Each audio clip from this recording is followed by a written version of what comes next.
Okay, good evening, everyone. I think I don't know.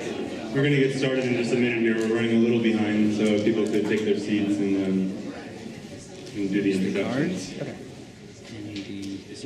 Okay, so first of all, I just want to thank everybody for coming out this weekend to Platypus International Convention on the theme Utopia program. This is our plenary dedicated to that theme.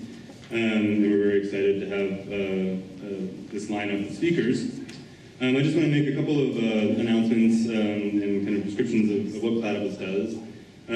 So Platypus is an organization that's primarily based out of universities in many countries around the world.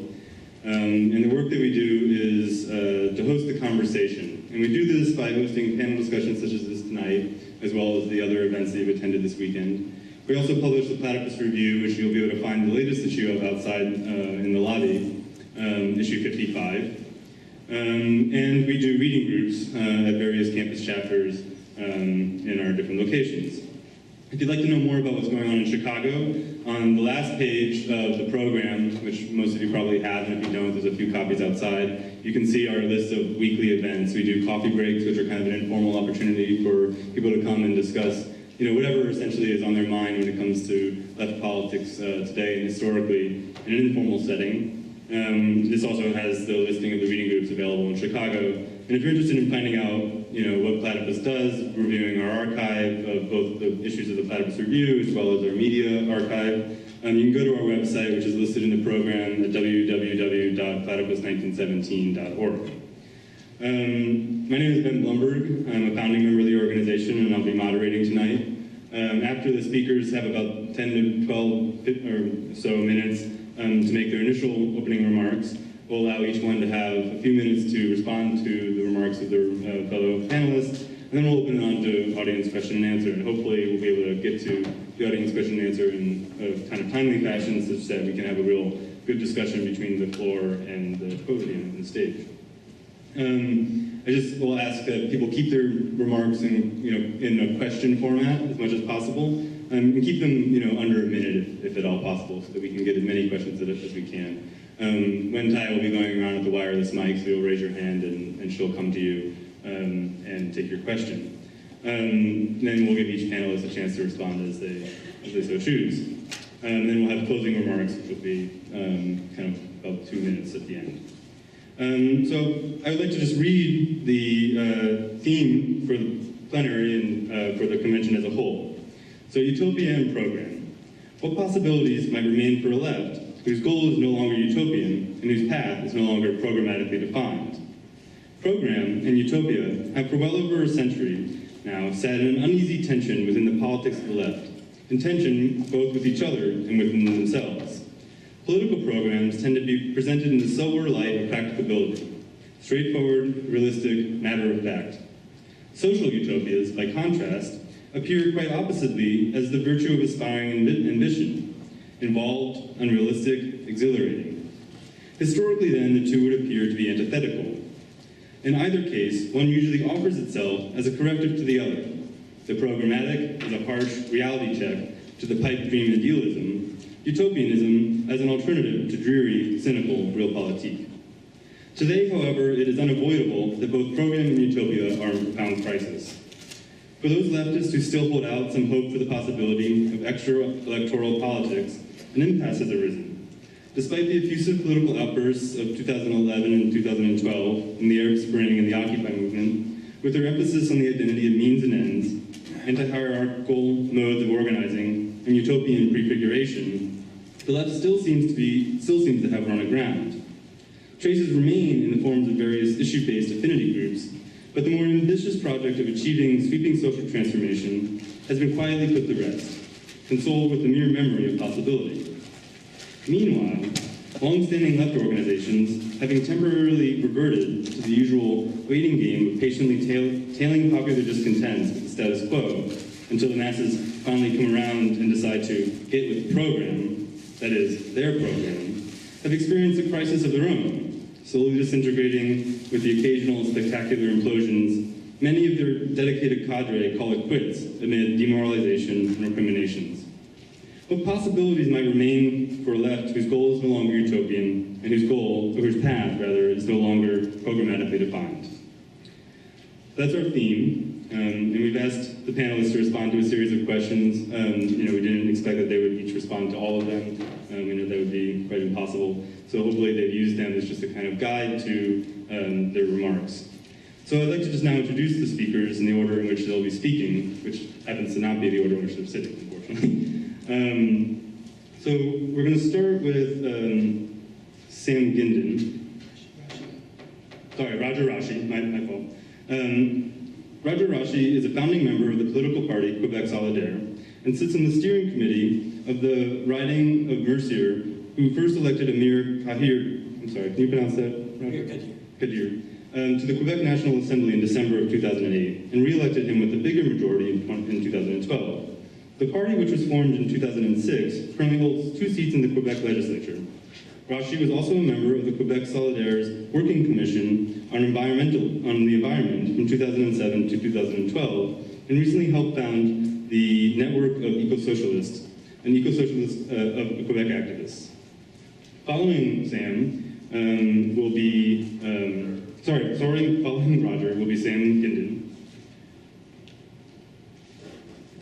Sam Gindin is the former research director of the Canadian Auto Workers Union and co-author with Leo Panich of The Making of Global Capitalism. After retirement from the CAW in 2000, he joined the faculty of York University in the Political Science Department as the Packer Visitor in Social Justice, where he taught until 2010. He is currently involved in organizing the Greater Toronto Workers' Assembly as a model to link the working class across union and community organizations. Following Sam will be speaking Stephen Eric Bronner. Stephen Eric Bronner is a noted political philosopher and professor of political science, comparative literature, and German studies at Rutgers University, and a member of the Democratic Socialists of America. He's a prolific writer, having published over 25 books and 200 journal articles. He's the author of Rosa Luxemburg, A Revolutionary for Our Times, Socialism Unbound, Of Critical Theory and Its Theorists, and Reclaiming the Enlightenment, towards the politics of radical engagement, among many others. His most recent book is Modernism at the Barricades, Aesthetics, Politics, and Utopia. Following Stephen will be Aaron. Aaron is a member of the Endnotes Collective. Endnotes is a communist journal available in print, but all texts are available for free online at endnotes.org.uk. And then concluding will be Richard Rubin, who is a founding member of the Platypus Affiliated Society. So with all that, I now turn it over to Roger to begin our discussion tonight. Thank you very much. Thank you very much. Thank you for inviting me to speak tonight, and I'm honored to be on a panel with such distinguished guests. Now, I'm not a professional academic, more or less a professional activist. So a lot of my remarks will basically attempt to weave theory and practice together as I understand it and as I've been living through it in Quebec and in the movement that we're trying to build in Quebec Solidaire, a new anti-neoliberal political party with elements of going beyond capitalism in its program. So if we look at the question of utopia and program and the contradiction which has been raised in the opening remarks between utopia and program, I will start with the question of whether these two can be synthesized, these two can be united or merged in a new formulation in our time, at the beginning of the 21st century. I think we can. I don't think it's easy, but I think we can.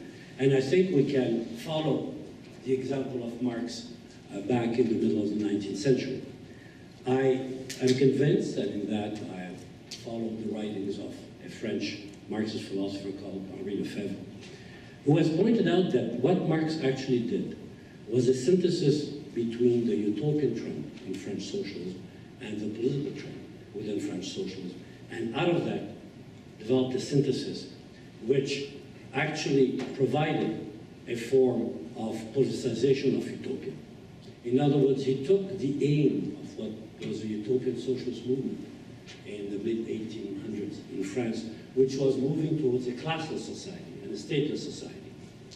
And he looked at what the political socialists were advancing, which one has to seize state power in order to transform things. And out of that wove a synthesis which said that in order to advance towards a classless society, we had to seize power and formulated the hypothesis that by seizing political power, eventually through a series of stages, we could arrive at a classless society. Now, of course, this synthesis was somewhat put to the test in the 20th century and has not come out unscathed. Can we attempt to do that again in the 21st century? I believe we can. But it's a difficult process that cannot be done without being involved in mass struggles and without being involved in the anti-neoliberal movements which are emerging worldwide. So, if we look at what is the left today, yes, indeed, the political expression of the left is in crisis. But there's also what we can call the social movements, or the social left. And I think we've seen in the first decade of the 21st century a rise of mass movements challenging neoliberalism. And it has taken two forms. We've seen it develop in Latin America around what has been called the pink tide, Chavez in Venezuela, Morales in Bolivia, Correa in Ecuador, an attempt to use state power to move towards gradually a form of socialism, but it is not socialism yet. But we have seen the neoliberal movements attempt to transform gradually society. And we've seen over the past 3 years a new arc of struggle develop in the Middle East, in Southern Europe, through the tremendous movement of the Arab Spring and the ongoing movement of fighting austerity in Southern Europe. Can we, out of that, craft a new political expression for the left that will synthesize utopia, the goal of a classless society eventually, and program the practical movement towards formulating this kind of program? I think we can. And one of the ways of doing it is attempting to come back to a vision of communism, which I think Marx had in the middle of the 18th century.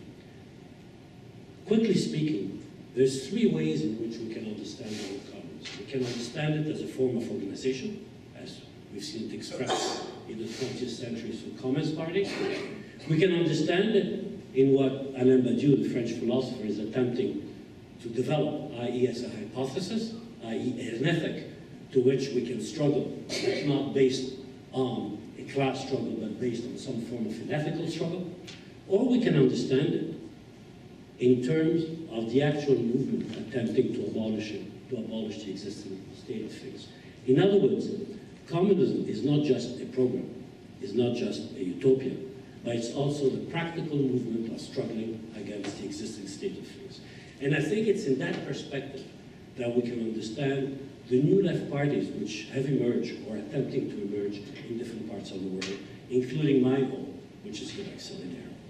We have tried to move from a conception of a political united front against neoliberalism, bringing the social movement into a political expression through a party that would engage in election, but at the same time engage in mass struggles, what we call combining the ballot and the street.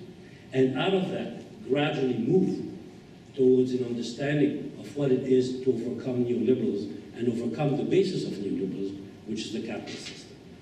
Now, this is a difficult process, and I don't think it can be done as we have done it in the 60s or the 70s. We have to adopt new forms of organizations, new form of understanding what is a political party, which is not a commandist party, which is not necessarily a vanguard party as we understood it. Neither is it a reformist structure, such as the classical social democratic party. We see an attempt to do that, and it's probably the clearest attempt to do that with Syriza in Greece.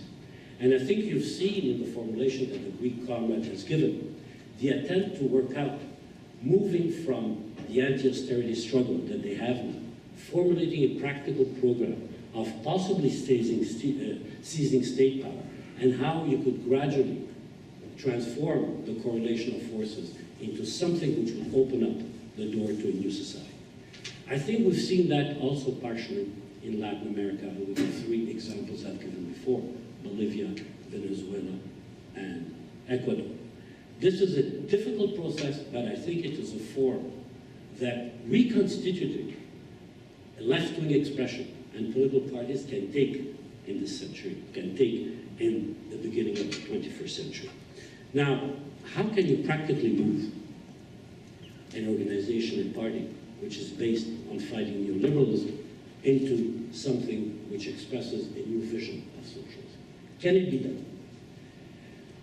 Part of the way I think we're trying to do it in Quebec is by allowing the existence in our party of left-wing collectives.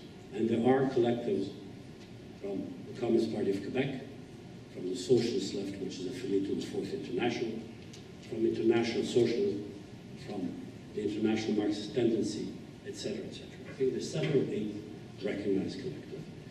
What we've tried to do in the past few weeks is at least form a network of 3 or 4 of the existing collectives in Quebec Solidaire around the vision of developing eco-socialism. Why have we done that? Partially it relates to the mass struggles that we've gone through in the past year in Quebec. There's been a tremendously radical student movement that was able to move from a student strike to a massive populist struggle against neoliberalism.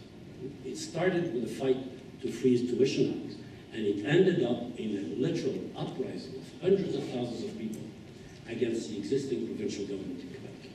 And there's 2 key moments in the transformation of the sectional struggle into a struggle against neoliberalism with potential radical implications. One was a demonstration on April 22nd, 2012, on Earth Day, a demonstration which was called actually by the environmental movements to oppose the reactionary policy of the Canadian federal government. And this demonstration on Earth Day linked up with a student mass struggle, and we ended up having a huge demonstration of nearly 300,000 people in the streets of Montreal. Out of this attempt to merge different struggles into a generalized opposition to neoliberalism, other mass demonstrations were called for. And eventually, when it came to the crux of the matter, around mid-May, when the provincial government decided to outlaw demonstration, adopted an extremely repressive law, which forbade any demonstration of over 50 people. What happened is a demonstration which was called on May 22nd, in fact, opposed this call and completely contravened the law, and was a massive instance of 300,000 people engaging in an act of civil disobedience. That same night, on the following days, police repression increased to an incredible degree against the student activists, and something like 500 of them were arrested in a period of 48 hours. And we were coming to a crucial point where police was about to repress and shut down the movement. And what happened is an amazing development, which has not yet been analyzed. But all of a sudden, the call was put out to start massive demonstrations around the working class neighborhoods in Montreal. The call was put out on Facebook, and literally tens of thousands of people started coming out in a spontaneous way, night after night, for a period of 2 weeks, in the various working class neighborhoods of Montreal, driving the police crazy because they could not repress 5, 6, 7, 8 demonstrations, exploding at the same time in different areas, and linking themselves up at different parts of the city without any pre-planned, an advice or announcing how and where they were going to work.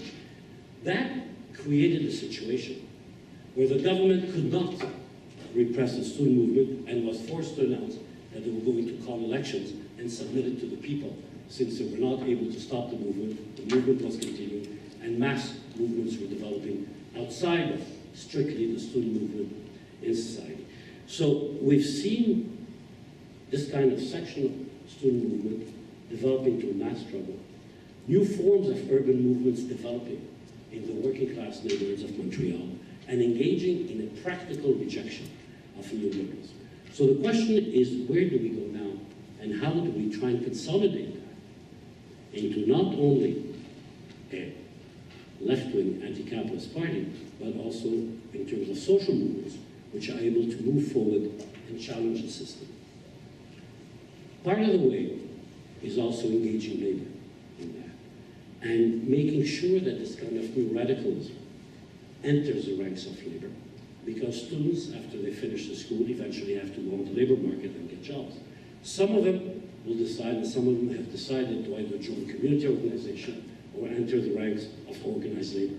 So hopefully this new generation of activists which have come out of this mass movement, will bring in this tradition of mass struggle and help to change the orientation of the labor movement. Another thing that we do is try to bring in these dozens and hundreds of new activists into our party, into Quebec Solidaire. And one of the ways that we're trying to do that is by developing this eco-socialist network and bring in students who want to challenge the system and go beyond capitalism, and also try and engage them into a struggle to participate in the ongoing political expression of what is an attempt to develop a new form of left-wing party, which is our party, Quebec Solidaire. Now, will all this end up giving results and bearing fruits? I don't think we can say so, and I don't think we can right now establish that the Syriza way or that kind of attempt to change the system will succeed, but I don't think we can afford not to engage in this kind of battle. I don't think we can afford not to engage in the social movements. I don't think we can afford not to engage in bringing the social movement into new forms of expression through new left parties such as Syriza, Quebec Solidaire, the Left Front in France, or the Red Green Alliance in Denmark, or the Left Bloc in Portugal. So thank you very much for listening to me, and I look forward to hearing some of your questions. Thank you.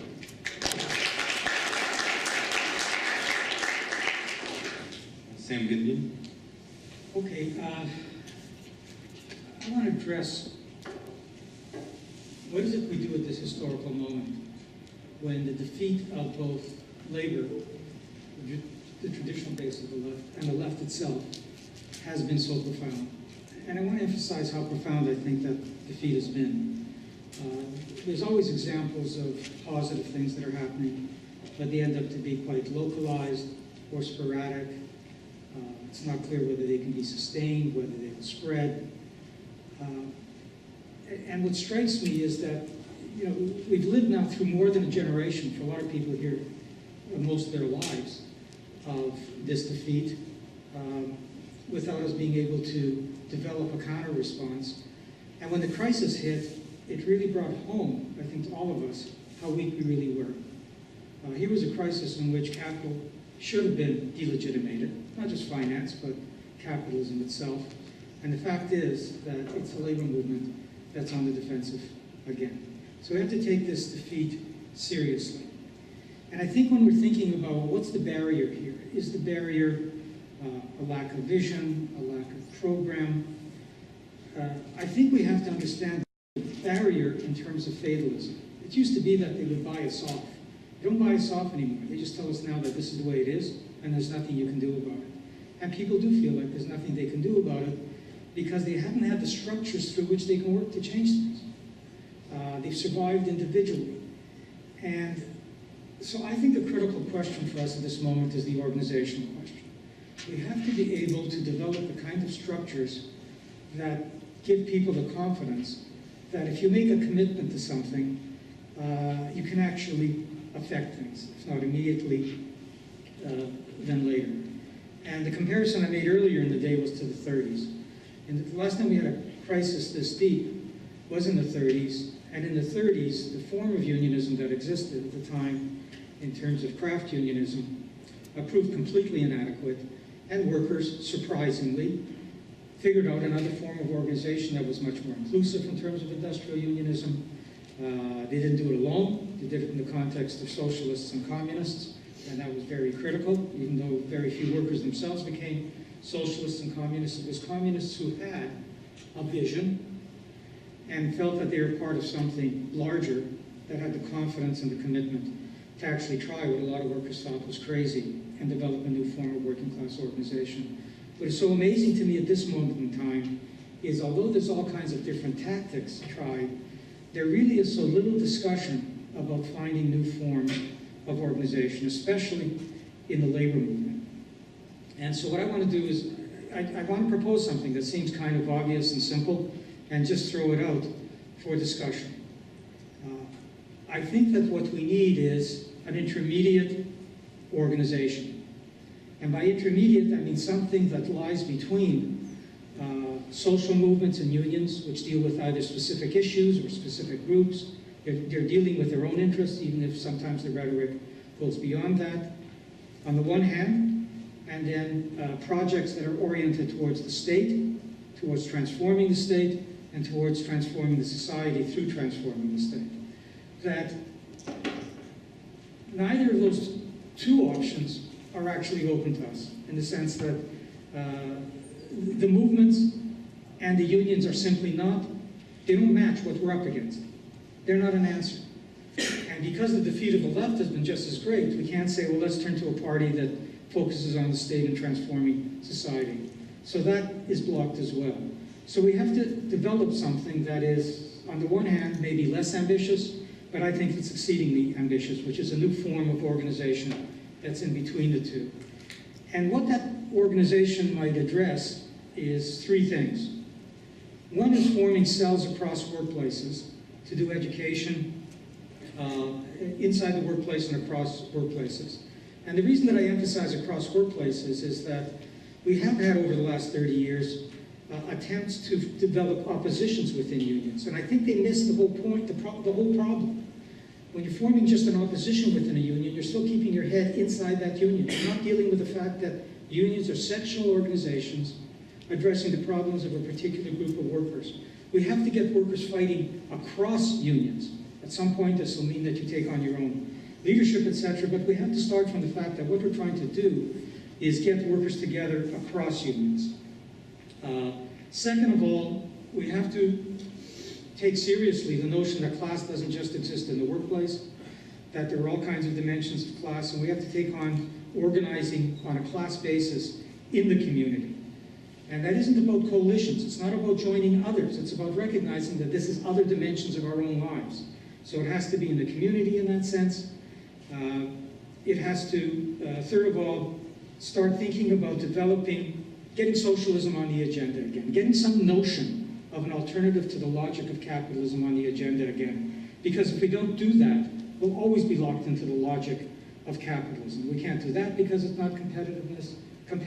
It doesn't matter how democratic society is, there's only one place you can end up, because you have to support the accumulation of capital, whether you want to keep your job or support the welfare state, etc. So we have to start including in this kind of an organization the kind of education that starts moving us toward developing a socialist culture and confident socialists, and get socialism on the agenda again, and have all the kinds of debates that implies about vision, utopia, strategy, tactics.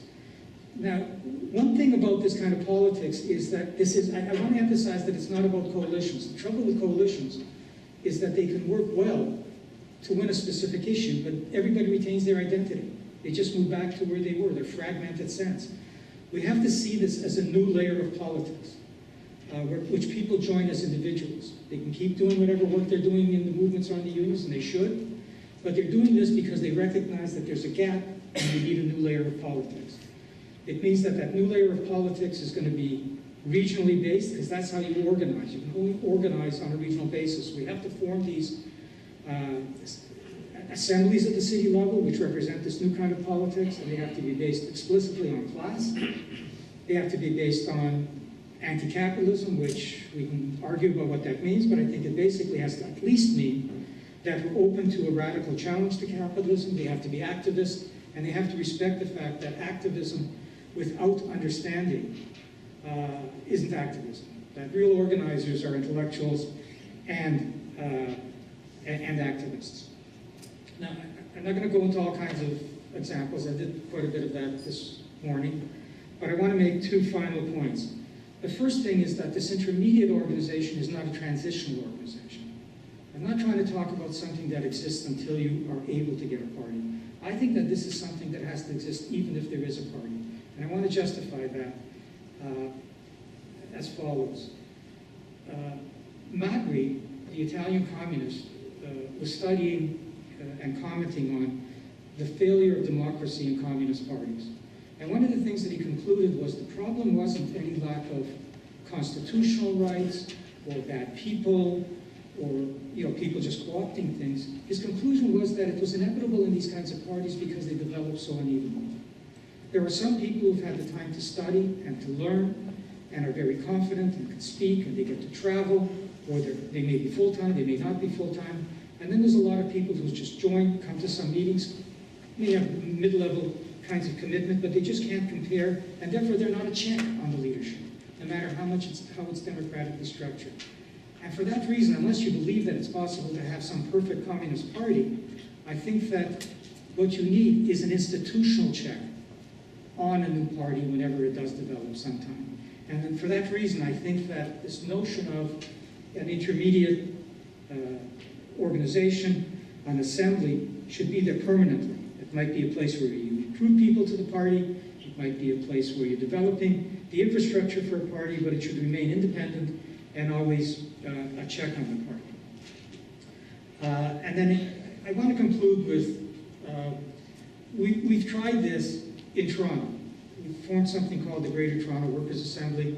It actually came out of an argument that Bill Fletcher had made in the US when he was trying to face the fact that the labor movement was almost non-existent in terms of membership. So if you're organizing workers, you had to go beyond the unions.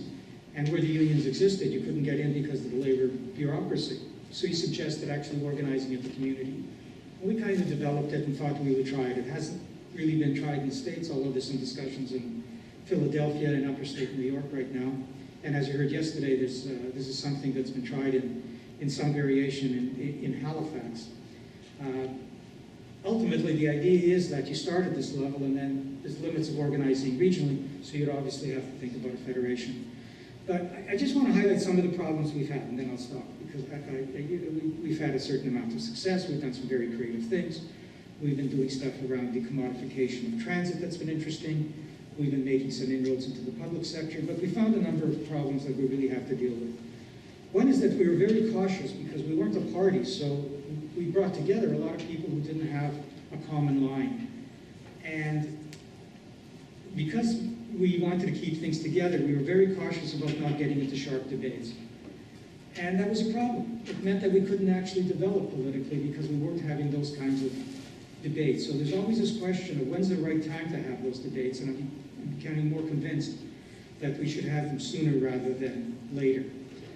A second problem is that at a moment when the labor movement isn't in struggle, it's hard for us to actually do things to get into the labor movement. We can't invent struggles. If workers aren't fighting, there's nothing, we can't just jump in and support them. Where they're fighting, we can try to find creative ways of supporting them, for engaging them and extending the nature of the struggle, but that's made it especially difficult.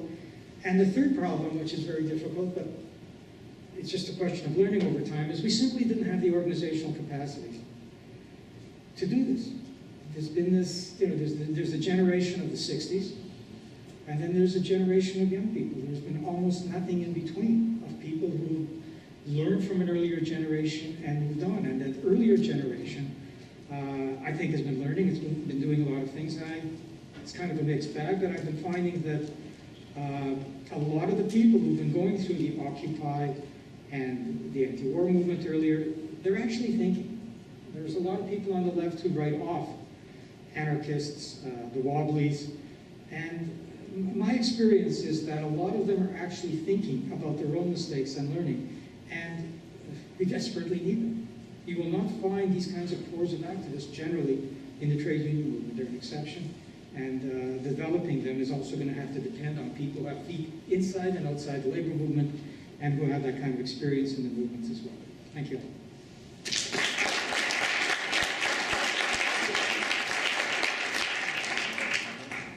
Stephen Aaron Farmer be next. Okay, first of all, thank you for having me. This has been really a wonderful conference. And how should I say it? I certainly agree with almost everything that my comrades here have said. And usually when I speak, it's about institutional obstacles to revolutionary change, especially with regard to the Middle East. But today I'm going to take the opportunity to speak a little bit about utopia, because it doesn't seem to me anybody's spoken about utopia. There are very few concepts, I think, that are as difficult and as complicated as utopia. And every political attempt to define it is inherently impoverished. In short, utopia isn't a political category in the first place. And I want to note two things before I go further. One, I think this means it's a fundamental mistake to believe that you can translate utopia into practice at all. And the second thing is that at the same time, utopia from the left should not be used as an excuse not to do anything in the present. The perfect shouldn't become an enemy of the good. Each civilization has its own notion of utopia. To think that any of us and any movement anywhere can actualize utopia is already, you could argue, ethnocentric, racist, sexist, etc. The older descriptions of utopia and some new ones all have a pastoral quality, like the Garden of Eden or Paradise, which was once identified with gardens in Persepolis in Shiraz. There's the idea of a land of milk and honey, and there's a garden for the rich in the great movie Metropolis. The point is, we begin with the idea of what we want. Each civilization has its unique utopian images and hopes from which, given the creation of a cosmopolitan sensibility, which hasn't really been discussed either, every other civilization should be able to learn something. Utopian traces, or what Ernst Bloch called anticipatory longings, exist in the most various forms of art, philosophy, and religion. In fact, in most forms of human creativity. They provide insight into what humanity might truly want or not want, and so give utopia its substance. Utopia is not about either the conquest of scarcity or any particular institutional form to bring it about. In the first instance, utopia is a matter, I think, of not only discovery, but recovery. In short, it presupposes that we engage in a boldness of the imagination to think about what can shape our activity in some very indirect way, and a knowledge of the past and the cultural heritage that goes with it. Man doesn't live alone, especially when he doesn't have any. He doesn't live by bread alone, especially when he doesn't have any. Utopias always appeal to the wretched of the earth. They understand the liberating character of what Paul Lafargue, Marx's son-in-law, termed the right to be lazy, and the longing for not to go to endless meetings and some idiotic and anachronistic idea of workers' control,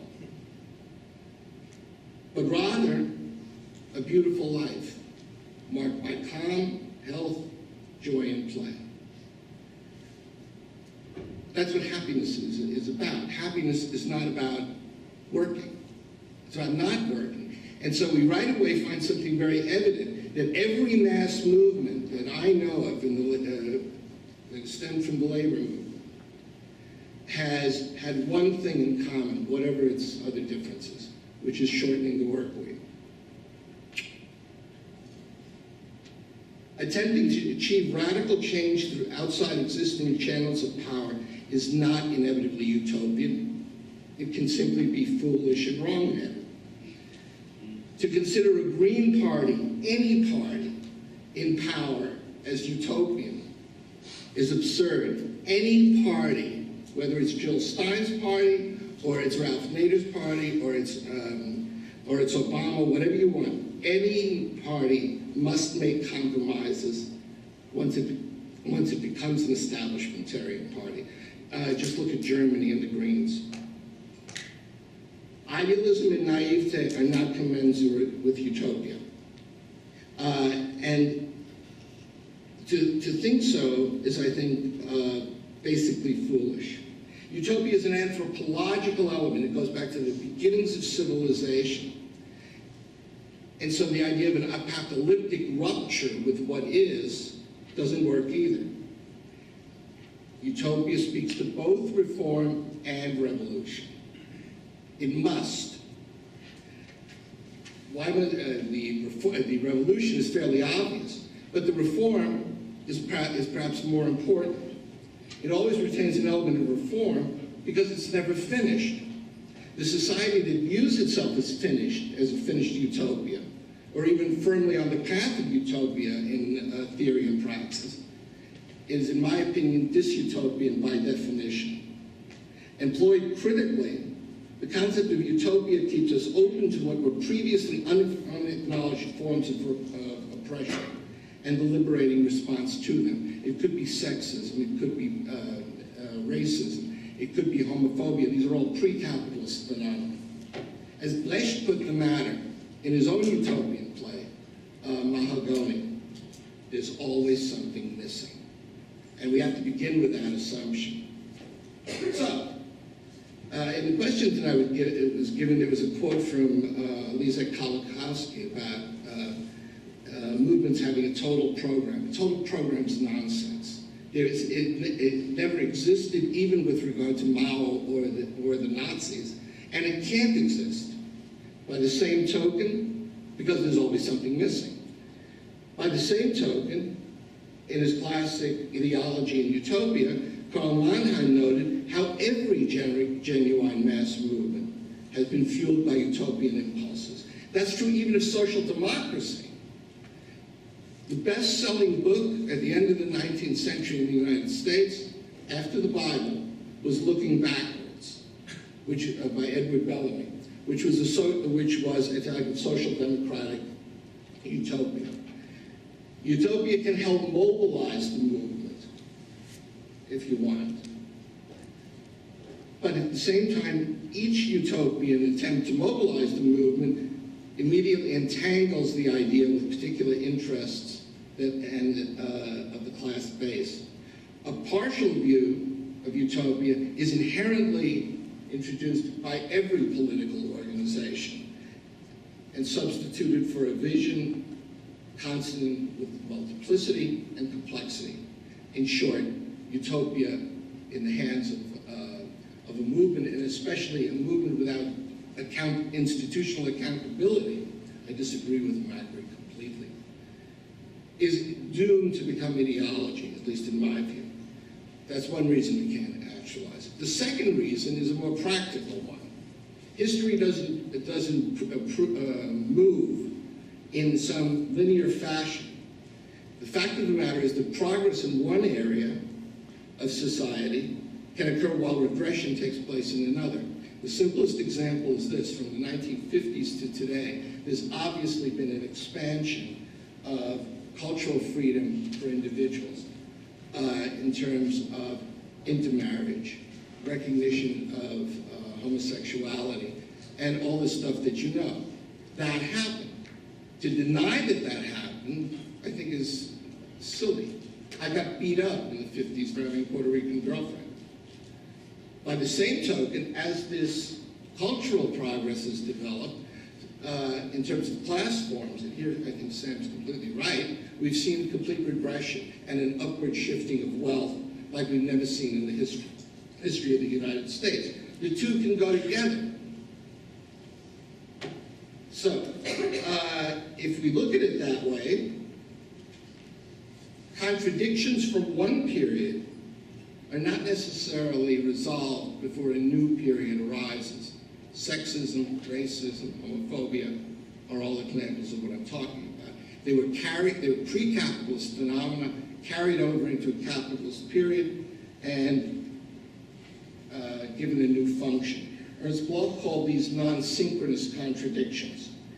And to deal with them is a matter of crucial import.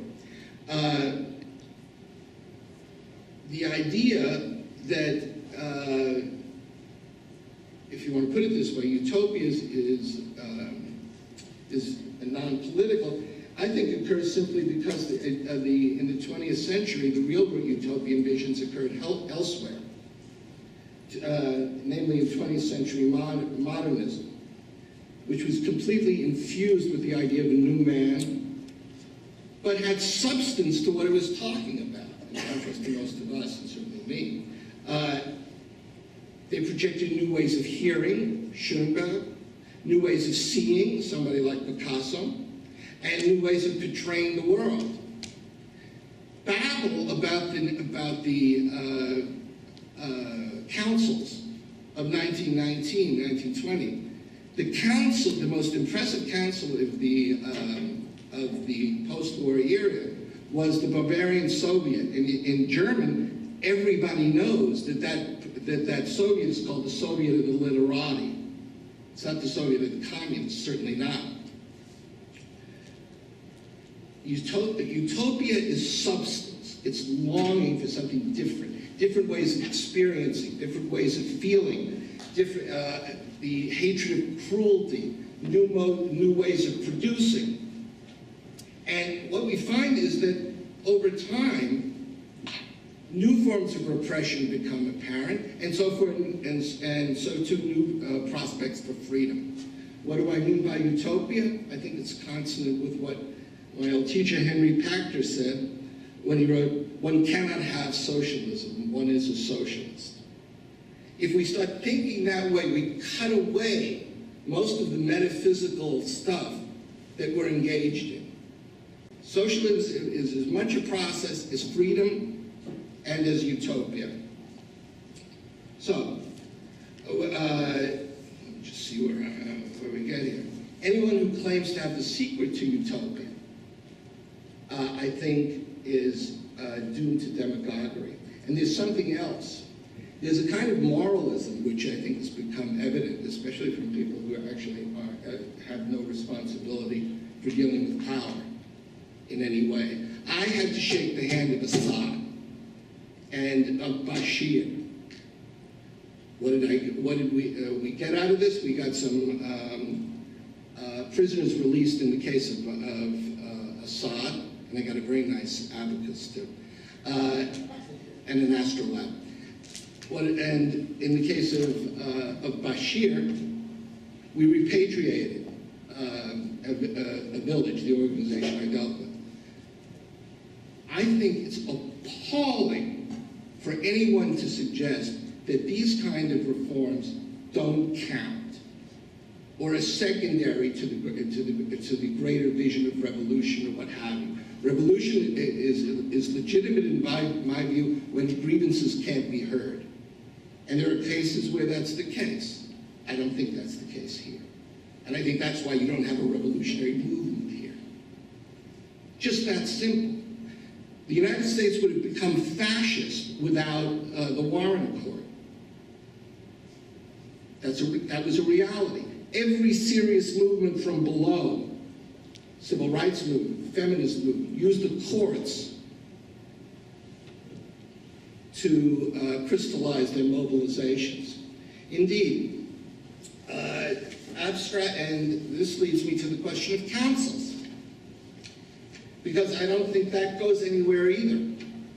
I once gave a talk in New York, and it was at the Socialist Forum, and luckily there were a lot of people there, and a lot of young people.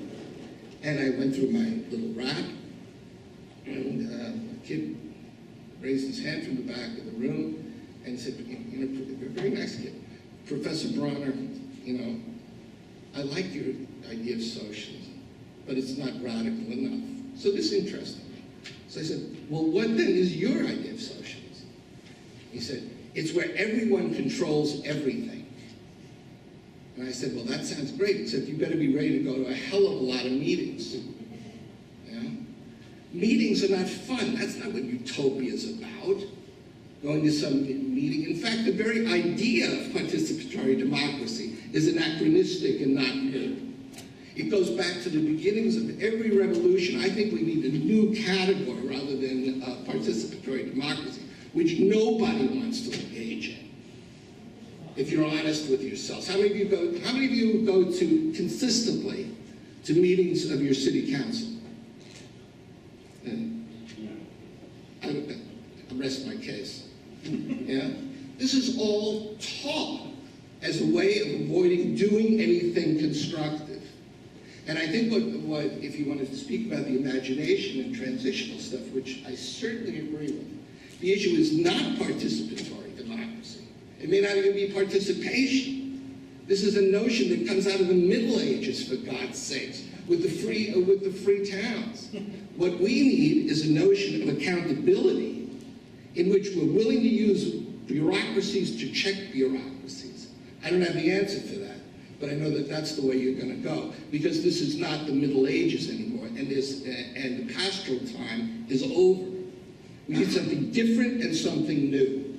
And it's here that I think that this whole discussion that's taken place, especially with Versa, with someone like Slavoj Žižek calling for the rehabilitation of lost causes without figuring out why they were lost, or Alain Badiou talking about a communist hypothesis. What the hell is that? Marx did not set up, Marx's entire discussion of communism in 40 volumes comes to about 10 pages, if that. He never described it. Communism was a condition in which people are able to take control of their lives or not without being affected by economic interests from the outside. The free development of each is the condition for the free development of all. In short, it's an enhanced individualism. What progressive politics is about, and we don't talk about that, is an expansion of possibilities for all individuals. People don't want to work, shorten the work week, expand vacation time. Is that utopia? No. Is it informed by a utopian impulse? Yes. We want better health. Not health care, health. Health care may help. Is that utopia? No. Is it a utopian impulse? Yes. You go into a hospital, you find grayness all over. How about a little, which by the way is exactly what you found in the communist world in the 50s, 60s, in the age of Brezhnev, socialism of gray. That's not what utopia is about. Put some goddamn pictures on the wall. Yeah? Make people feel better. That's what it's about. Indeed, abstract utopian images that you want to translate, abstract imperatives, they don't go anywhere. Tell me make a revolution. What are you talking about? I mean, really, what are you talking about? You saw here, activist young people, and nobody goes to a city council meeting. I mean, please, who are you going to make the revolution with? And for my friends who are in smaller parties and so on, maybe you want to consider why it is that the party's so small. Maybe it's because you have nothing to tell people. And it's time for us, I think, to change our general look. You want a utopian vision? I'll give you a utopian vision to close up. This is the closing words of Trotsky's Literature and Revolution. And this is the imaginary communist future. He wrote this while he was riding around Russia in his train, organizing the Red Army. Here's what he wrote. Man will become immeasurably stronger, wiser, and subtler. His body will become more harmonized, his movements more rhythmic, his voice more musical. The forms of life will become dynamically dramatic. The average human type will raise to the heights of an Aristotle, a Goethe, or a Marx, and above this ridge, new peaks will rise. That's utopia.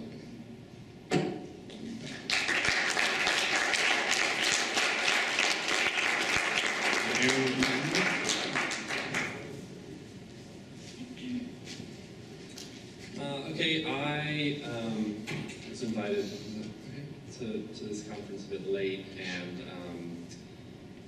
my comments are directed mostly towards what I was able to gather from reading Platypus and reading the questions and trying to get a sense of the environment in which this conference is being posed. I should say, I found a lot of the things that Roger Rashi and Sam Gibb were saying to be really interesting, but this is sort of kind of directed at Platypus and at the questions that were asked. Okay, so we've heard the term the left used a lot in this conference and in the questions posed for the plenary. We in endnotes think that this is kind of an ambiguous concept. It is all too easy to fall into an idealist interpretation of what that concept means, the left. In the Leszek-Kolakowski text, the left becomes, quote, an eternal idea, or, quote, a spontaneous moral position. He turns a loosely defined concept into a sweeping transhistorical principle, and thus falls prey to a formalistic conception of history. We want to put some flesh on this, some historical flesh on this concept. In essence, we think there have been two broad ways that the left has been employed in the 20th century, in a social democratic and a Leninist conception. They're both ambiguous, and Platypus seems to use the term in both senses, making it doubly ambiguous. Like many formalisms, the contemporary idea of the left can be traced back to the French Revolution. Yet, for most of the 19th century, the term was restricted in its usage. It referred to a political grouping within Parliament. We know that this is how Marx actually used the term, and he did not use it affirmatively, as far as I can tell. Of course, there is something essentially formal about the notion of the left in this sense, for parliamentary democracies tend to divide along a continuum and around a battle for the center. The idea of the left as something beyond Parliament was associated, first of all, with social democracy itself as a project. Social democrats projected the idea of the left out onto the population, onto that part of the population that made up its base, its constituency. The social democratic parties reached out to that constituency, building party machines, affiliating with unions or churches, etc. Thus, the term came to encompass not only a voting bloc, but also a variety of organizations, and that's reflected in the term is used today. On the other hand, we have a Leninist conception of the left. By Leninists, we do not refer to Lenin himself, but rather to the ideology that emerged around or in response to his activity that was developed in the 30s and 40s. The Leninist conception refers to the same basic demographic, unions, religious progressives, NGOs, under different names, political parties, activists, intellectual sympathizers, etc. The difference between the Leninist conception and the social democratic one is that the latter, the social democrats, have a purely affirmative notion of this collectivity, whereas the Leninists tend to be more ambivalent. They see the left as an area for recruitment, a sea to go fishing in, but also an area that has potential to give rise to future betrayals. For that very reason, the left must be treated with care. It must be manipulated at times, as in the example of a united front strategy. The left is the potential source of the party's strength, but also of its defeat. As such, the left remains, for Leninists, the fundamental psychic object, a troubled object, and a bad object. So, why are these two notions of the left problematic? Platypus seems to be saying, there was a time when the left really mattered, that time is no longer. The left is a corpse. We need to breathe new life into it. We want to say, there was never a time when the left really mattered. What mattered was something else, the workers' movement. The concept of the left provided social democrats and Leninists with a way to resolve, ideally or ideationally, what were in fact the real limits that the workers' movement confronted. On the one hand, the concept of the left allowed social democrats to expand their constituency beyond the working class. That became necessary because, in fact, the workers never achieved a majority status in any country with the exception of Belgium. The social democrats found that they were unable to take power as the party of workers. So instead they said, we're the party of solidarity, of equality, progress, etc., of workers plus. It was a matter of diluting ideas to generate parliamentary majorities. For the Bolsheviks, that was precisely the Social Democrats' opportunism, their betrayal of the class. By contrast, or in direct contrast, the concept of the left allowed Leninists to put forward a theory of betrayal, and therefore to justify their specific practice, the attempt to form a disciplined party as the party that is defined by the fact that it will not or does not betray the class. Instead of asking questions about the dynamics and limits of class struggle, the concept of the left allowed Leninists to say, the class was ready, but the left was not. The left betrayed the class. The question of strategy moves to the center, displacing the problem of the absent working class majority. But here, strategy came to refer less to the relationship between the party and the class, and more to a strategy of internal party organization, a strategy in relation to the left, either to ensure that it does not betray, as in a kind of a popular front strategy, or precisely to provoke its betrayal in a way that others can recognize, as in the united front strategy. Given this brief summary, we prevent our intervention at the level of a kind of therapeutic purging, or a catharsis of sorts. We plead with you to let go of the bad object, the fantasy object, and instead to grasp the real object, the forgotten object. The concept of the left functions as a means of suppressing class analysis. That comes through very clearly, we think, in Platypus's own self-conception. The Platypus Society knows that a great distance separates us from the tradition of the left, but it lacks a theory that can really explain that distance. The reason Platypus cannot answer their own question, which is posed implicitly, why is the left dead, is that the question is posed at the wrong level. In fact, if the left is dead, that is merely a consequence, and we might even say a logical consequence of this other thing, the key thing, that the workers' movement, as it presented itself in the 20th century, is over. Why did this workers' movement end? It cannot be explained, as Platypus seems to do, by transmuting that story into one about oscillations within the left between pro-organizational and anti-organizational moments, between a good Bolshevism and a bad anti-Bolshevist reaction. The real story, the story of the rise and fall of the workers' movement, is a story about industrialization.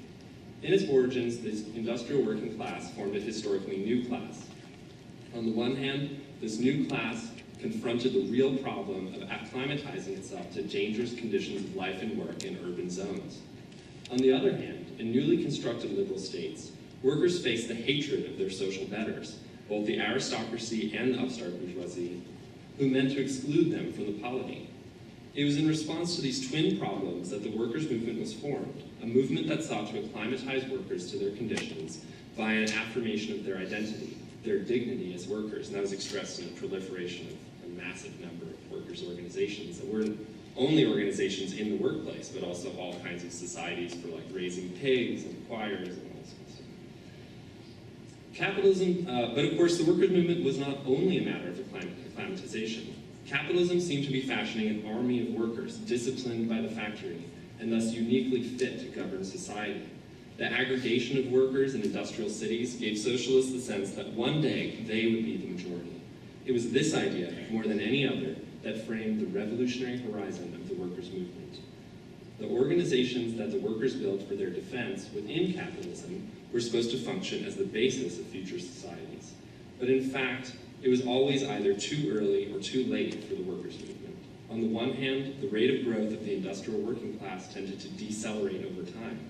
A heavy remainder of peasants and shopkeepers, and even the petty bourgeois capitalists, seemed to suggest that the time of the revolution had not yet arrived. That raised fundamental questions for revolutionary strategy, which I've discussed very briefly above. On the other hand, when this remainder of historically moribund classes did finally enter into dissolution in the second half of the 20th century, the industrial working class was itself already going into decline. First, relative to the labor force as a whole, and then absolutely. This is the key point for us. Deindustrialization spelled the end of the workers' movement, first in the high-income countries in the 1970s, and then in the low-income countries in the 1980s. Workers' movements appeared in South Africa, South Korea, and Brazil, for example, in the 1970s, but now all present the same form, social democracy in retreat. In essence, as more and more factories came online in more and more countries, and as those factories became ever more productive, a generalized commodity glut set in. The onset of this glut was signaled by a long-term decline in industrial profit rates starting in the early 1970s. As a result, a surplus of workers and capital swelled into existence. Jobs became scarce even as goods became superabundant. Under these conditions, it became both possible to attack workers' material existence and necessary to do so, since competition was intensifying everywhere. Thus, under attack, nationally situated workers' movements found themselves unable to score the material gains that had been their last reason for existence. But the fact that the workers no longer affirm their identity as workers is not only a matter of stagnant wages and worsening working conditions. This change in the class relation has been accompanied by a transformation in the composition of the class. An industrial workforce was formerly engaged in building the modern world, and that in a very real sense. It could understand its work as having a purpose beyond the reproduction of capital. All of that now seems ridiculous to many people, and for good reason. The industrial workforce is shrinking. The oil, automobile, industrial complex is not building the world, but rather rapidly destroying it. And everywhere, the working class is less homogeneous, is more stratified and more precarious. More and more workers are stuck in dead-end service jobs, are unemployed, or have been forced into a vast underworld of informal employment in global slums. What remains of the workers' movement today, as far as I can tell, are unions that manage the slow bleed out of stable employment, social democratic parties that implement austerity measures when conservative parties fail to do so, and communist and anarchist sects that are quite small and that wait in the wings for their chance to rush the stage. These organizations have not been completely consigned to the dustbin of history, but none is likely to rejuvenate itself on the world scale. The workers' movement is no longer a force with the potential to remake the world. Yet, and we emphasize this point, the end of the workers' movement is not the same thing as the end of either capital or the working class. Even as more and more workers are rendered superfluous to the needs of capital today, the relation between these two terms continues to define the terms of social life, the terms of what is a life worth living. Indeed, the class relation has only become more dominant since the end of the workers' movement. What has changed is that the diverse fractions of the class no longer shape themselves into a workers' movement. Failing to see this real material basis for the death of the left, Platypus is helpless to explain the character of class struggle over the past decade and a half. Platypus attempts to read anti-globalization or the Occupy movement as part of a continuous history of pro-Bolshevik and anti-Bolshevik swings within leftism. That perspective covers over completely the real gap that separates the present from the past. In the present conditions, the working class is fundamentally fragmented and internally segregated. Moreover, that fragmentation is often desired, directly willed by fractions of the class, which prefer not to wait until after the revolution for their needs to be addressed. Under these conditions, workers are only able to find a common interest through the extroversion of class belonging into some other weaker form of affirmable shared existence, as citizens, for example, or as the 99%, as we saw recently, etc. This is not merely a matter of ideologically weak leftism. It is an internal limit of class struggle, which finds its basis in the changed material conditions of the class, given first in deindustrialization, and second in a corresponding growth of what Marx called surplus capital alongside surplus population. So what is there left to say? If we are correct at all about the self-undermining nature of capitalist class relations, then we can expect something like the following. In spite of the weakness of class unity, exchange relations will continue to break down. Workers will find themselves put at risk. They will find their lives interrupted or derailed. They will be forced to fight, to organize creatively, to struggle within their conditions against those conditions. Establishing direct access to means of existence outside of the wage and outside of the money form in a multiplicity of different ways will be the only real solution to this problem. But that is not to say that workers will not try many other solutions. For example, they will organize as specific class fractions arrayed against one another, etc. Communism will only become possible when a large fraction of the working class breaks with prevailing forms of struggle and tries instead to destroy the very foundations of capitalist class relations, to really unify humanity outside of the constraints of those relations. What that will look like is more or less impossible for us to imagine today, except in its merest inklings, since it will depend on the particular forms of organization that the class creates and the particular impasses that the class confronts in the course of a proliferating struggle. That is not to say that world revolution is inevitable. Far from it. It is merely to point out what we might call the minimal conditions of its success. The conditions for revolution will emerge not from within the internal development of the left, but rather from the development of a historically specific form or historically specific forms of class struggle.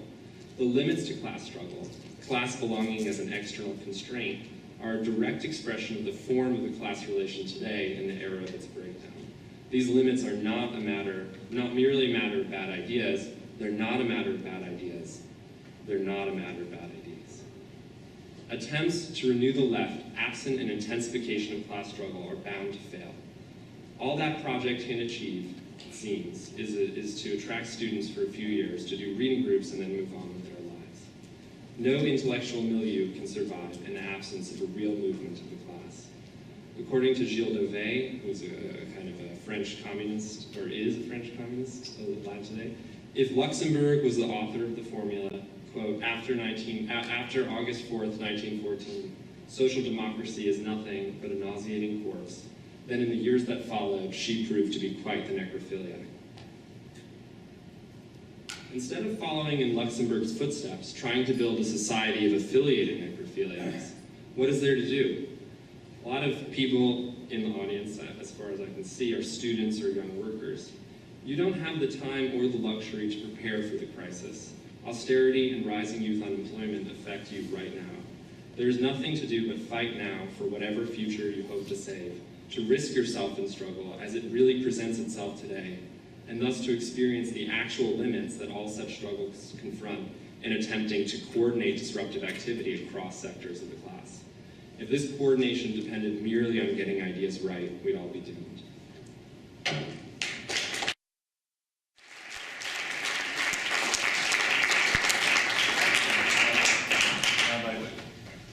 I have a way of conclusion. Richard Rubin will make some responses. Remarks. Well, first of all, I don't really recognize platypus in that description.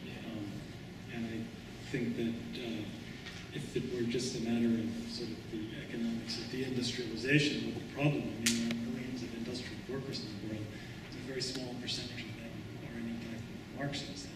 So I don't think that the problem is, I don't think that the problem is an objective material problem. But I wanted to go back to the questions. First of all, I was put on this panel rather late, so I didn't particularly prepare for it. I am the platypus representative, which is sort of an awkward role, because platypus is hosting the conversation and I'm intervening in it. I wanted to say, first of all, that, I mean, so when I was put on the panel, to some extent it was suggested to me that my role was to ventriloquize Orthodox Trotskyism, I think was the phrase that was used. And since I'm not an Orthodox Trotskyist, I only do that to some extent. But I do tend to have sympathy for old ideas and tend to believe that the problems of the left are not going to be solved by the endless appeal to new ideas. So I'm somewhat defender of old ideas here. Now, the questions as they were formulated, actually the tension between program and utopia is not the one that I would identify with. And it's very much, to me, somewhat platypus speak, and it sort of seems to make a statement rather than necessarily opening up the question. I don't think that the tension between program and utopia is the fundamental problem. So to defend an old idea, the very basic old idea, I think that the problem of humanity over the next generation or so, I don't think there's that much time, is to abolish capitalism on a world scale or a horrible fate will ensue. I think that that's a matter of the objective survival of the species. I think that the basic ideas for that are, again, old ideas, that they're basically, I think that the problem is that the old ideas, the political ideas of the early 20th century have become obscure and difficult for people to connect with. So I'm here as the laudator temporis acti. I guess to go back to what I found interesting, particularly Stephen Eric Bronner's presentation of the question of utopia, and I noticed you cited Ernst Bloch, and I like very much. It's true that there are certainly utopian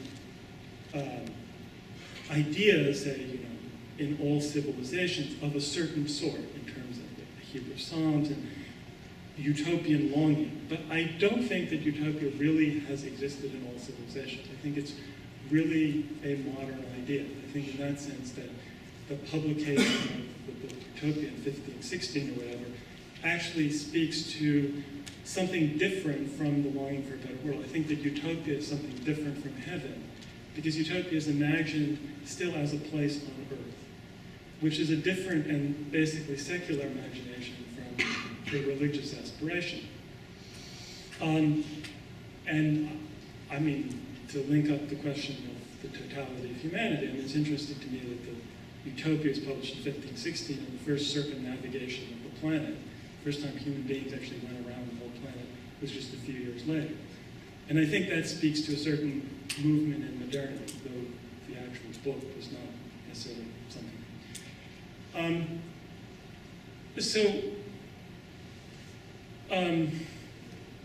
I guess the other thing that I was thinking about, and I'll probably keep this fairly brief, is I have a feeling when people talk about utopia, and I'm very sympathetic to the idea of utopia, that utopia often functions as, and this presentation of utopia as a kind of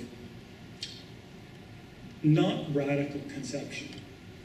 And so I had two thoughts that kind of popped into my head when I was thinking about this. And one of this led to Palestine, and the other led to beer. Explain that. Some odd chain of association. It's obvious, you don't have to explain. So, Palestine, which is an issue that I've been very familiar with, so one of the things I've noticed in recent years, and I'm not talking about the merits of the case, about one-state politics versus two-state politics. So you meet a lot of, one-state politics obviously have right-wing forms too. Hamas, right-wing Zionists are one-staters too, but that's not what I'm talking about. The sort of left-wing discussion about one state has shifted in recent years. It used to be a kind of part of a radical program. And now I'll meet like lots of sort of ordinary Jewish people who used to support, say, two states, and now say, well, now I support one state. And you ask them, and I'm not talking about whether one state makes sense or not, or I'm not talking about the merits of one state, but it's the reason why they support it that strikes me, which is people say, I no longer believe that a two-state solution is possible. And I remember Norman Finkelstein, saying, frankly, well, why do you ask for the impossible if you can't get the very hard? And what's striking to me is that this logic, okay, and people will say that they're in effect asking for something that they themselves consider impossible. So you have like a lot of people, and this is something that I see a lot on the left, that utopian thinking becomes a substitute, often it feels to me, for a kind of frustrated reference. And so that there's, and I felt that around Occupy. I mean, I remember there was a panel that I was on, in fact, you were invited to, that could make, in Philadelphia, and I remember saying, well, Occupy is bound to fail, and the question is what lessons we learn from it. And yet people looked at me as I was saying, well, how do you expect that a bunch of people standing in Zuccotti Park are going to transform global capitalism? I mean, you don't have to think very hard, and in fact, it sort of disintegrated much faster than I expected. And I think that the utopianism that was being defended around Occupy came from a feeling that we wasn't even going to get very limited reform. There's a kind of weird emotional psychology around utopianism and the role it plays, particularly on the left today, that feels to me about a disappointed reformism, that people find it difficult to imagine even minimal reforms, and therefore it's the sense of, well, let's demand the impossible, or what they themselves feel is impossible. And by the way, I don't believe, and when I said about it, for example, about the one state, one of the things that strikes me is that when it's formulated in the rhetoric of liberalism. So it's no longer formulated in the rhetoric of joint socialist struggle. It's formulated as one liberal binational state. And the other thing was like this sign I saw, this stupid sign, which was in an airport the other day. And it was this guy, cheerful, blonde guy with this big mug of beer, and he said, I believe that beer will change the world. I don't know how, but I believe that beer will change the world. And I often feel that about a lot of the left. I feel like there's a sense of, okay, activism is going to, or struggle is going to change the world. And looking at the longue durée of the question of socialism, which, I don't think we have a choice but in some sense or other to raise the question and to struggle for it. The problem has been, the question was raised about social democracy and Stalinism, or social democracy and Leninism. The problem has been that we have examples of two negative examples of socialism. We have examples of social democratic parties that betray their socialist principles. And we have the example of revolutions basically in backward parts of the capitalist world that break with capitalism in certain ways, but didn't yield a society that most of us would find, I mean, and I would defend the Bolshevik Revolution, but didn't yield a society that feels really genuinely emancipated. It certainly wasn't even living up to the standards of bourgeois democracy. And therefore, to pose the idea, which I think has to be posed, that of what is needed for humanity to survive is, I would claim, and this is a very old idea, and I think there are really very few new ideas on the left, probably none in the last 70 years or so, a world socialist revolution, and it has to be one that takes power in advanced capitalist countries like the United States. And so the question has to be raised, is that a possibility? And is that something one is going to put on the agenda? And there are many people will say, no, that's not a realistic goal. And to struggle for that goal is hopeless. And therefore, what one ends up with, I think, is social democracy. So, or patterns of thinking about the left that feel to me like evasion. So I haven't been particularly coherent, but I'll leave it at that.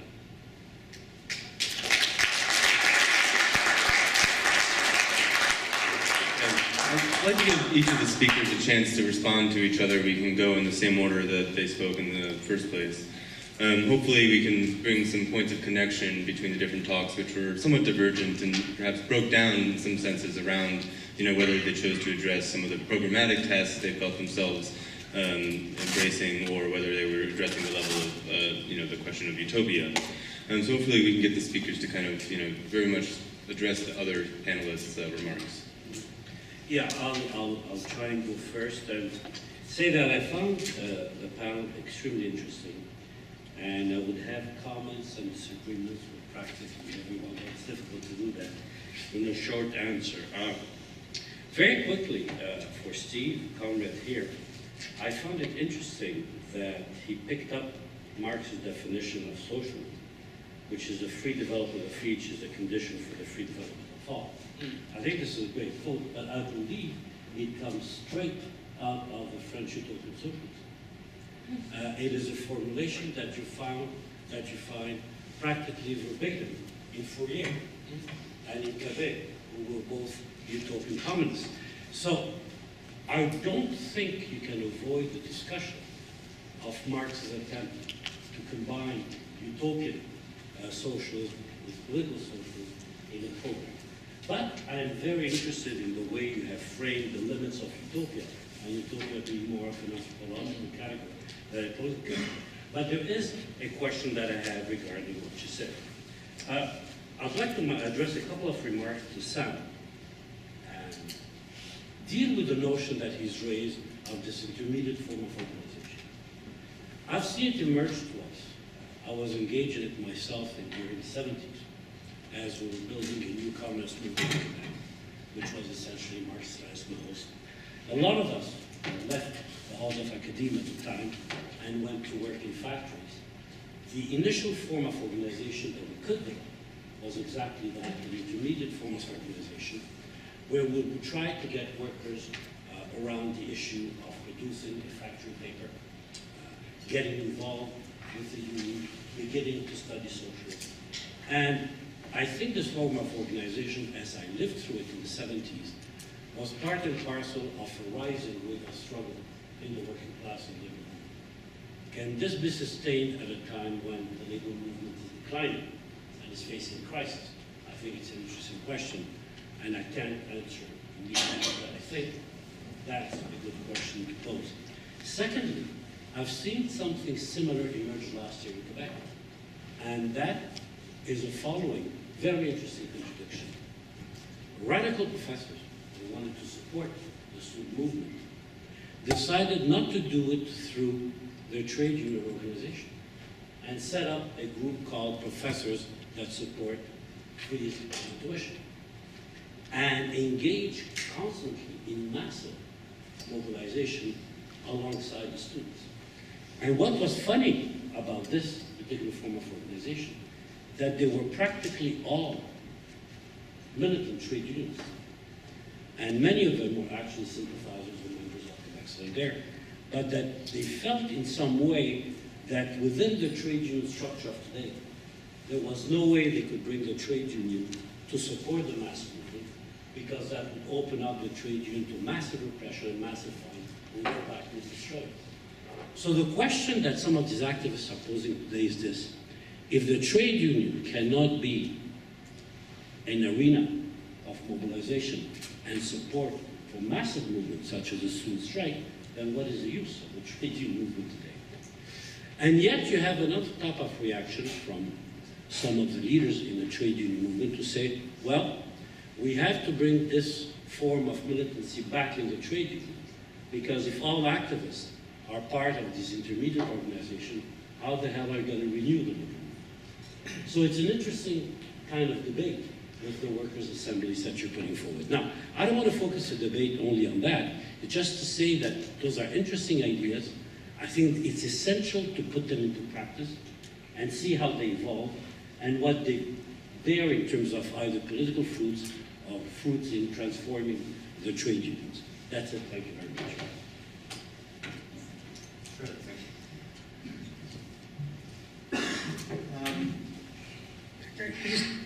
I just want to address two things, really. One is what Rashi just raised about assemblies. And I don't see assemblies as a substitute for unions, but I do see them as a space to do things that unions are not doing, and to have the kind of discussions and strategic things that aren't happening in unions, some of which may be brought back into the union. Some of which may reform unions, but not make them into revolutionary organizations. Unions are going to represent their members. But they might represent them more effectively if they could be informed by a broader class analysis. And I do think that in places like Wisconsin, which once it was over, it just ended. The question is, why wasn't there an assembly where people could keep meeting to talk about how do you sustain this? How do you sustain the struggle? One of the interesting things in Quebec itself was a number of communities actually began to mimic what the students were doing in assemblies and formed assemblies in their own spaces, so it's interesting. I found this just very interesting. I just want to comment on one thing, which I think is what you raised. I mean, what do you do? What do you do when you look out there and you say the possibility of being successful in terms of fighting for socialism is incredibly small? I guess it's a philosophical question. My only response to it is, I don't know what else to do. In other words, I guess I live my life not telling people that socialism is inevitable if you just do the right thing. I guess I live it acting as if my hypothesis is that it's possible. And I treat it as a hypothesis. It might not be. And therefore I try to live my life as if it is possible.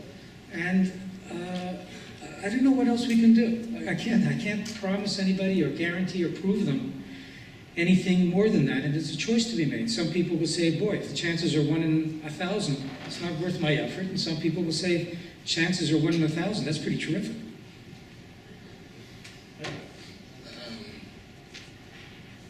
I think Sam hit the nail on the head.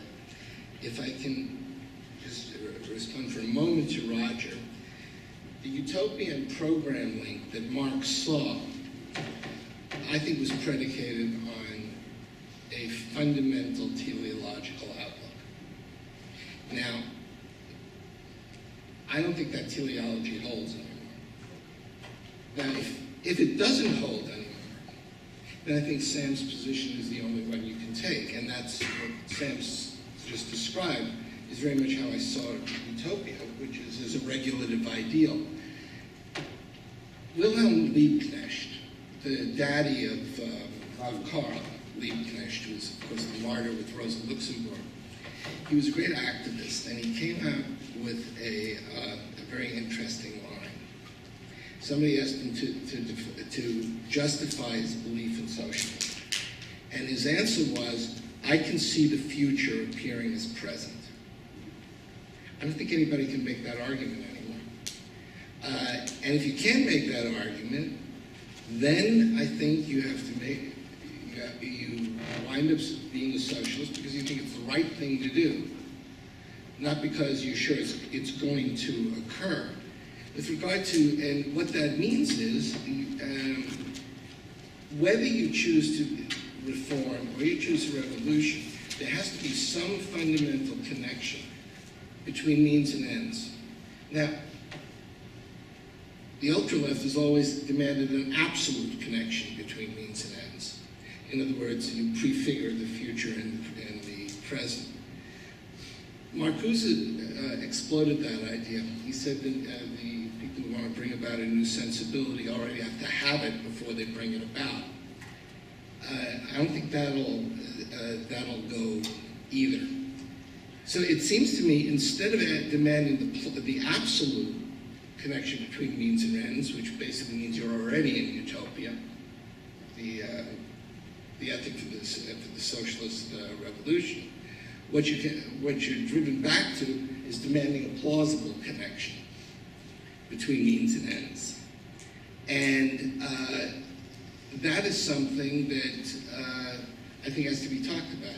Because as soon as one says the end justifies the means, the question becomes, without a teleology, what justifies the end? And the only answer you have is the means you use to achieve it. And that, to me, is the key issue.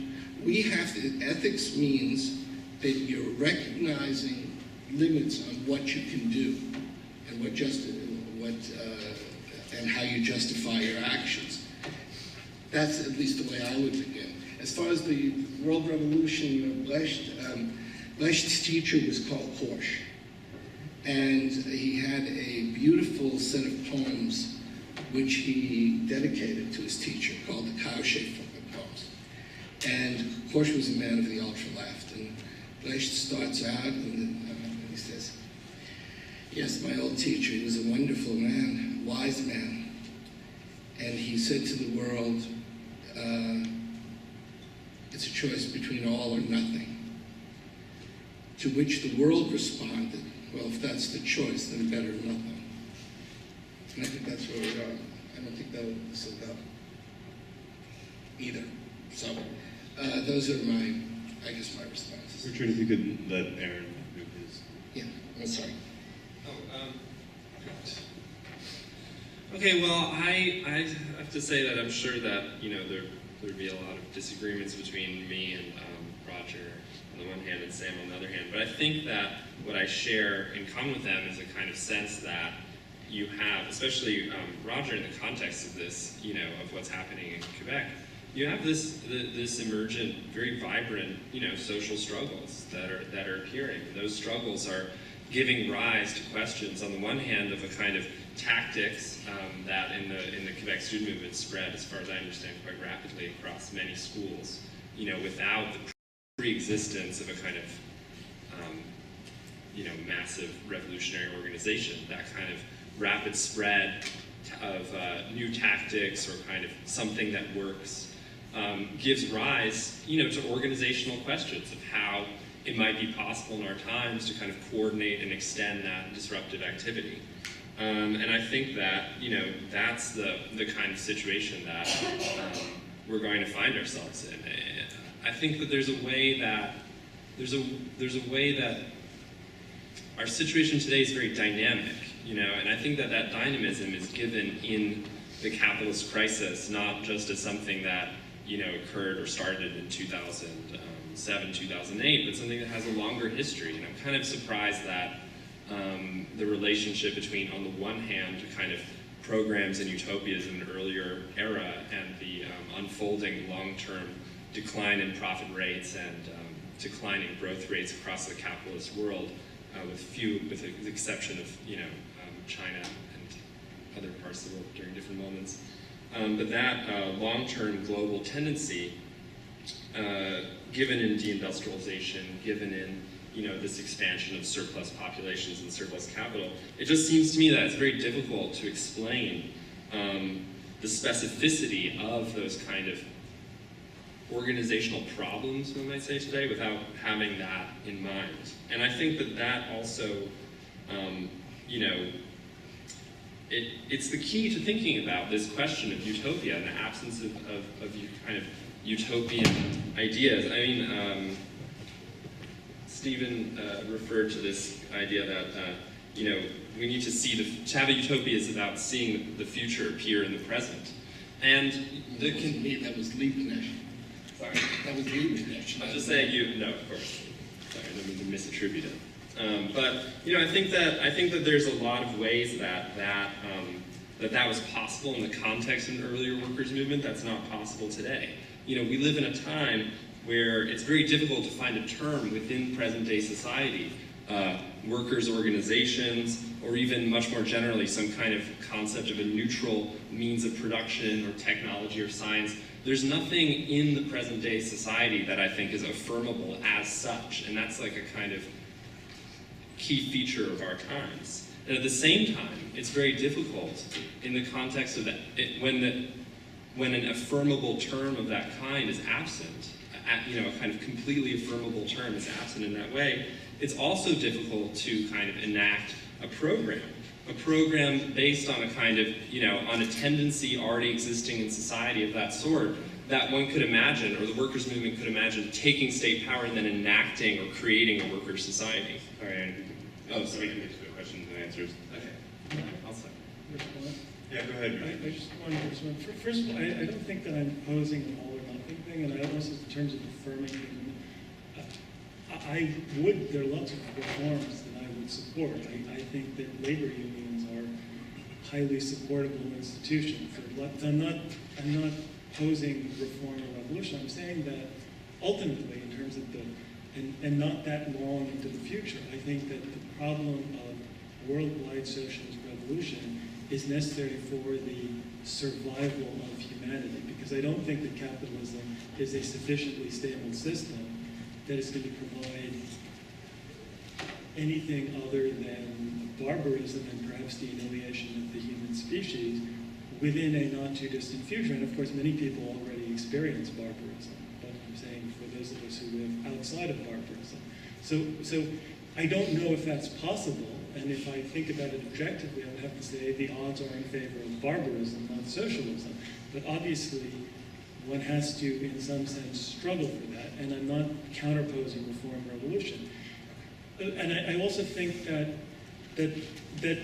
if you say that sort of you can only be a socialist but can't have socialism, essentially if you write off the traditional aspiration of Marxism as utopian, then you're really writing off the whole Marxist tradition.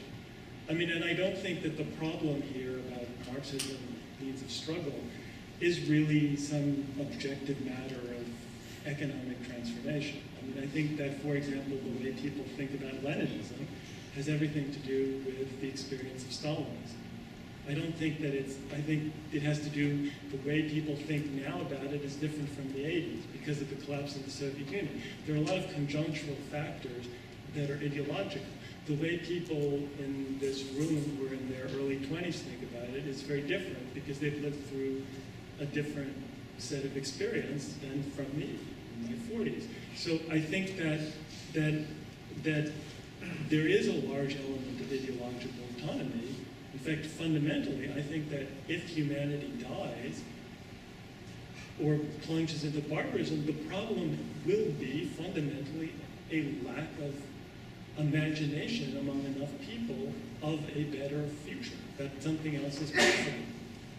I don't think that things can be explained in some sort of materialist terms as are proposed, declining rates of profit. I mean, if there's deindustrialization, if there's austerity, you know, that can result in all sorts of directions. I mean, it could result in people becoming more radicalized. It could result in people becoming fascists. The way people respond to the same economic situation is determined by lots of factors. And one of the things you said about the Liebknecht joke, I agree that I find it very difficult to imagine socialism or any kind of successful socialist revolution. But I remember meeting older radicals, not radicals of the 60s generation, but radicals of the 30s generation. And I did feel with some of them that they really could, or had at one time, at least in the 30s, really imagined a socialist future. I agree with that. And the experience of meeting people who were perfectly sane, who really imagined a socialist future, had a profound effect on me. And there's some part of me that willingly suspends disbelief, then feels a need to willingly suspend disbelief, because that's the only way I can navigate what seems to me objectively necessary. I don't really like radical politics. When we were talking about the assemblies, I was thinking, do most people really want to spend time in these sort of like intermediate organizations? I don't know. I mean, it's a good idea if people really want it. But I think lots of ordinary people, and for that matter, me myself, that don't really want to do politics. I think that They just want the good stuff. right, which is insane. Like I think that Good that's. luck. Yeah, but I mean, you have to go through politics and political struggle to get to a society, I agree, where you wouldn't have to have politics, or where politics would be a relatively trivial matter. I don't want to participate in all the decisions about economic planning in a socialist society. Richard, maybe we can move now to questions from the audience. We're running pretty late here, so hopefully everyone will forgive going over. I'd like to at least give us an opportunity to have about 30 to 5 minutes of question and answer, which is certainly less than I would have initially hoped for. So, that means that the questions can be kept short and the answers kind of to the point if possible. It should be possible. Okay, so Quinti's going to be taking them as she kind of sees them, because it's a little difficult for me to make out everybody in the audience. Hi, my name is Corey. I'm a Platypus member. I was actually very glad that someone on the panel cited Trotsky, because I plan on doing the same, but in a briefer vein. Trotsky said in the transitional program that all talk to the effect that historical conditions have not yet ripened for socialism is the product of ignorance or conscious deception. Not only have they ripened, but they have begun to get somewhat rotten. And that's a quote that all of us, I'm sure, are familiar with. Speak in the mic, please, because sure, sorry. fading in and out. Sure, sorry. And so my primary question is in the same vein as Trotsky, looking back on the new left of the 60s and 70s, to all the panelists, do you think that the new left succeeded in learning the lessons of the old left, per se, of the kind of second international radicals? And if not, how can we even begin to use the term revolution without learning those lessons? If the new left couldn't learn the lessons of the old left, how can we even begin to measure the shortcomings that we now encounter? And so how can we, as radicals in the present, use the term revolution? Do any of the speakers like to take that on? Okay, Roger, and then Steve. Yeah, I think the only way you can use the term revolution is looking at ongoing movements of the world. It's the only way. I mean, revolution cannot be defined in an abstract way. And I think Lenin's definition was fantastic because it brought it down to concrete things. Lenin's definition was, what is revolution? When the people above cannot do what they always do, and the people below do not want to live like they did before. That is the simplest materialist definition of revolution. And I think revolutions are going on in the world. In different ways, in different forms, but in different shapes, they are going on in the world. So it's not an existential question. It's not an abstract question. It's not a philosophical question. If you get your hands dirty and fight in the social movements and with the social movements, you will find that revolution perspectives come out of that. I'll give you an example. I was in Cochabamba, Bolivia, and I was standing in line to pick up the catalog. Right in front of me, there was this little lady dressed in traditional Bolivian garb. I was talking in French to my comrade right next to me, and she turns around and says, "You're French?" I said, "No, I'm Canadian." She says, "No, you're not Canadian, you're Quebecois." I said, "Whoa, how did this little lady dressed in Bolivian garb, obviously came down from a village up in the mountain, know that?" And she said to me, "We have a union in our village, and 5 years ago, as part of Via Campesina's work around the world, I went to Canada and I visited Toronto and I visited Montreal, and I understood what social movements were going on there, and I sympathize with these movements, and I think all our struggles are linked because making revolution is fighting against the existing state of things. And I said, you know, it's true. I think it's the only way we can conceive of revolution today. Thanks. Okay. Maybe, Stephen, if you would address the historical dimension of Corey's question. I think E.P. Thompson put it well.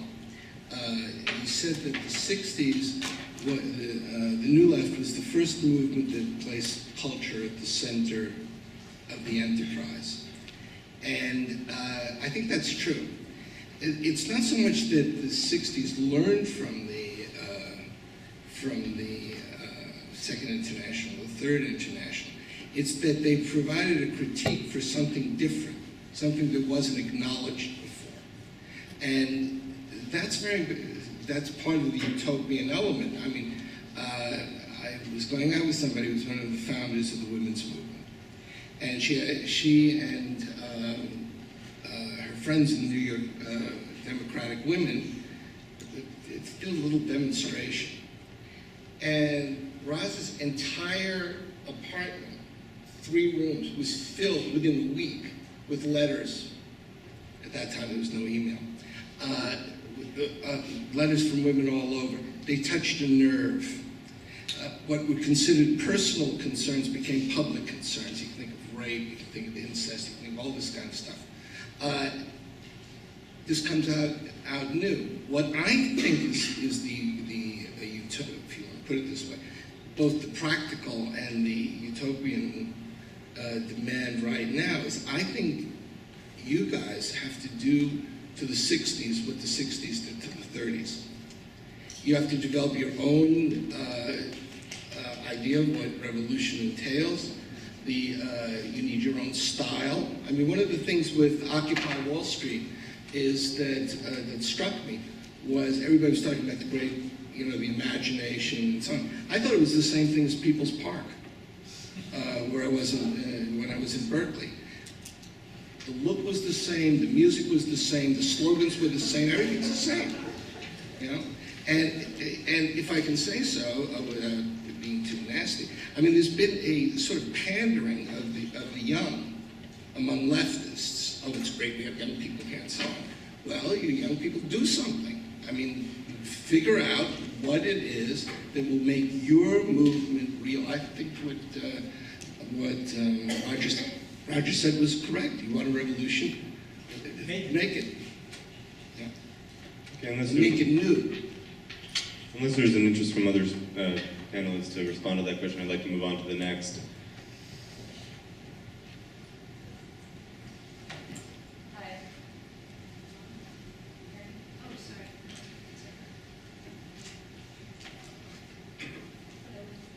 Can you hear me? Yes. I had a question for Aaron, but I think it also might apply to some of the other comments made by panelists. Aaron, I think you raised the issue of what the history of the left, what kind of object is the history of the left for Platypus. And so I wanted to address it and maybe raise the issue of utopia. In that Kolakowski piece that was quoted in the questions given to the panelists, Kolakowski also talks about the left as a fermenting element in history, as a way of pushing developments towards a particular direction. And in terms of the working class movement, I thought the formulation by Lukács, who's really just repeating Marx, of moving from the class in itself, or it's a class for itself, is a move done through the vehicle of political consciousness, historical consciousness, a kind of giving direction to a force. You need the force, I think that we're in agreement there, kind of like the presence of the workers' movement, at least for Lukács, in the early 20th century. But the direction of that force is not given by its very historical appearance. It's actually like a problem of figuring out the what for. So the question, I guess, is what relationship, Aaron, do you think what is the relationship between something like historical consciousness within the workers' movement and the left, and what do we learn from that for the present? How do we make sense of that relationship between historical consciousness and the left and the labor movement? What is it to learn, if at all, for the present? Can we let him take the question as stated? I'm sorry? Can we let him take the question as stated? Yes. Okay, thank you. Well, you know, I think I tried to, I referred to that maybe in my talk a little bit, but I guess I'll repeat something or add to it a little bit, which is just that I think that the left in the 20th century, or in the early 20th century especially,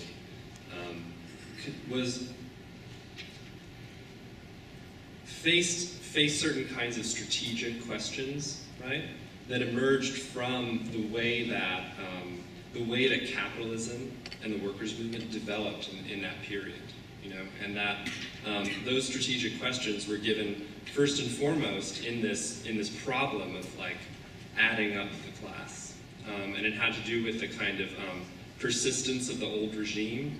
It had to do with the kind of limits to the growth of the industrial working class in particular, and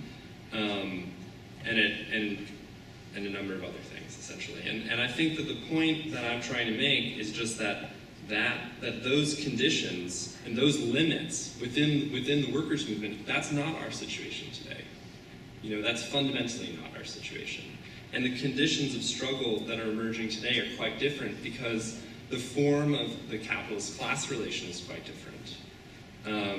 And the kind of working class. I mean, it's worth talking about this problem of class composition today that, you know, I think that Roger and Sam were really confronting or talking about the confrontation with the problem of the composition of its class, the composition of the class, its fragmentation, the failure of trade unions, the very changed conditions of trade union struggles today, and the continued unfolding of capitalist crisis. In these situations, struggle will take place. Struggle is taking place, and it's giving rise to very specific, and I would maybe somewhat to a greater degree than what Sam and Roger posed, you know, I think that a lot of those organizational questions are very specific to the struggles in the context of their unfolding. It's very difficult outside of participating in those struggles to kind of make claims about what forms of organization will take shape. But I think that the point today is to participate in struggles as they emerge or as they affect us,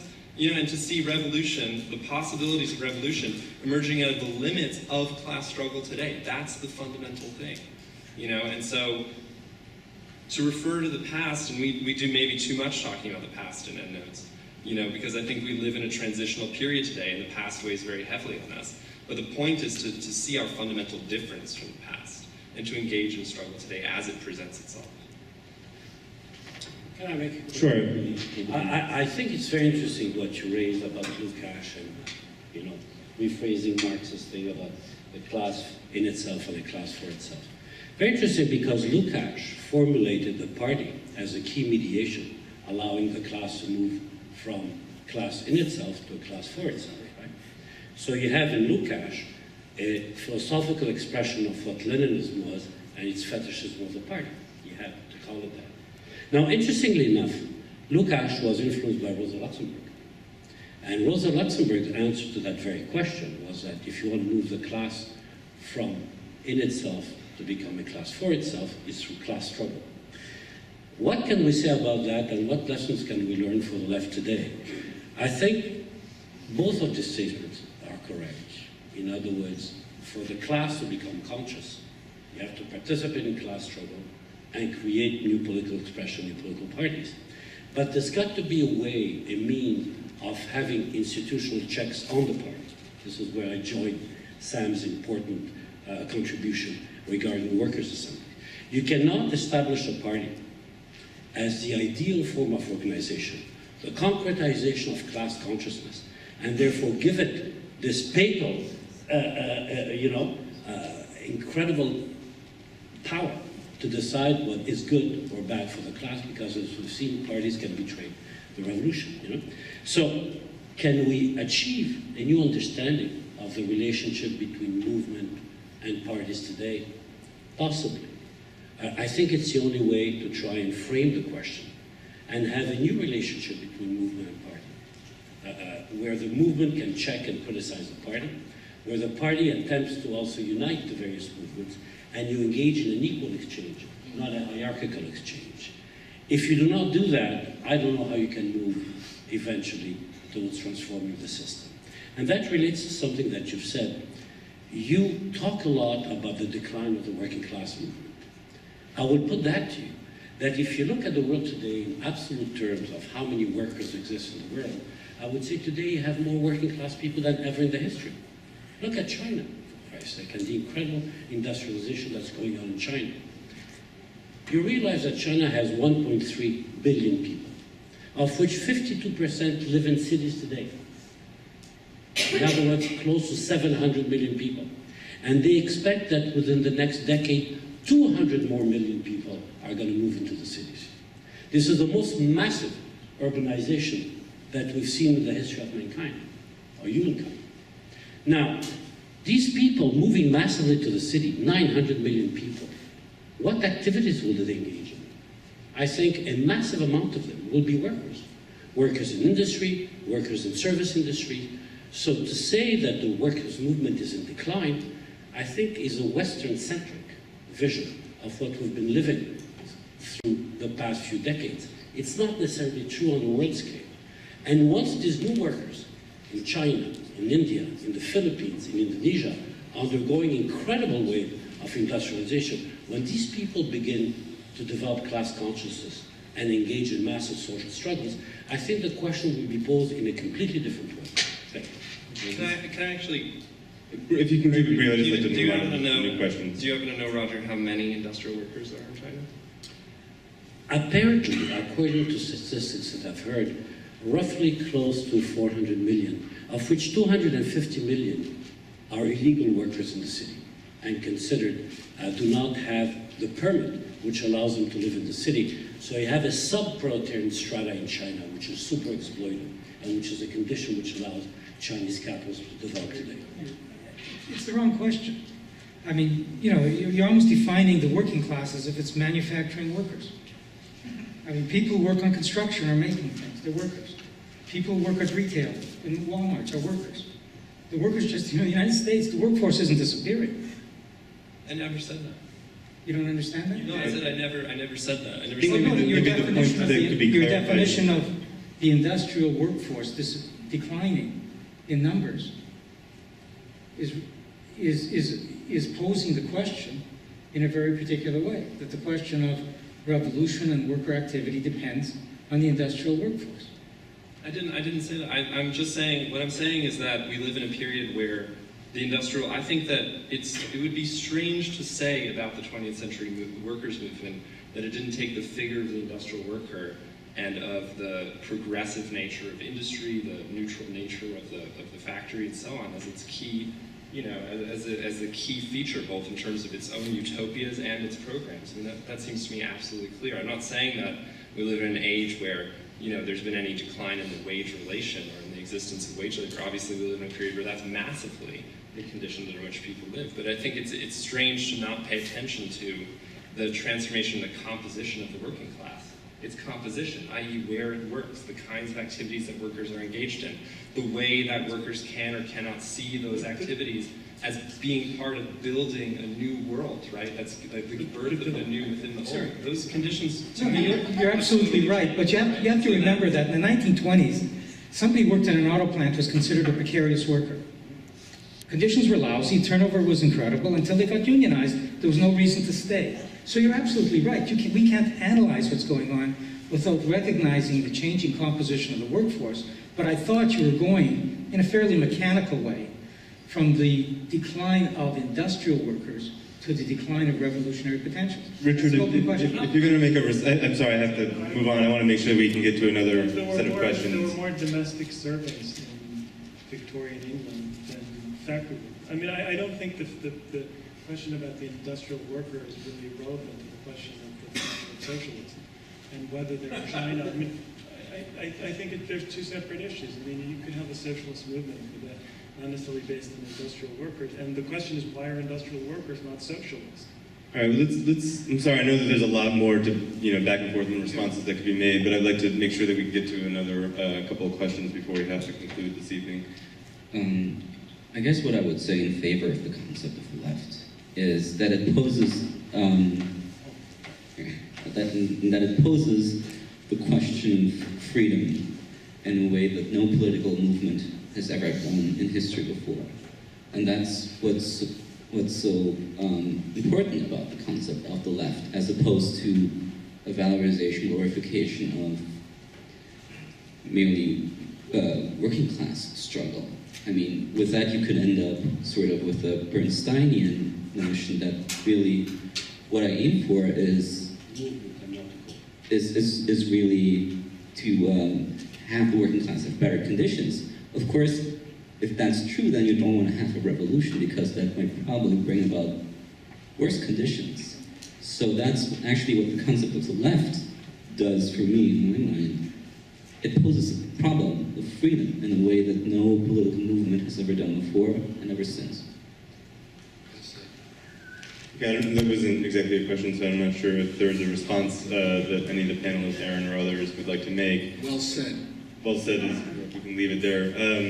Wentai, would you like to move us to the next question?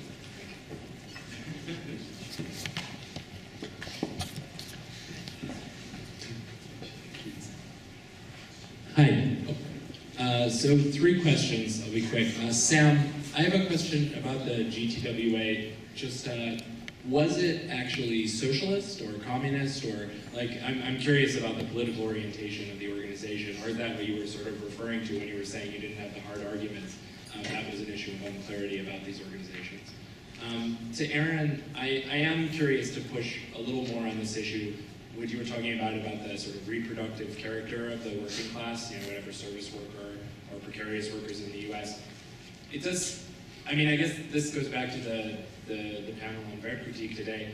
I mean, it seems to me like people who are in fact no longer obviously sort of making the world heroically, striving to build tall things, but doing menial things that are clearly unnecessary for anything but the reproduction of this miserably poorly organized society. Why wouldn't that lead to massive movements for the abolition of work?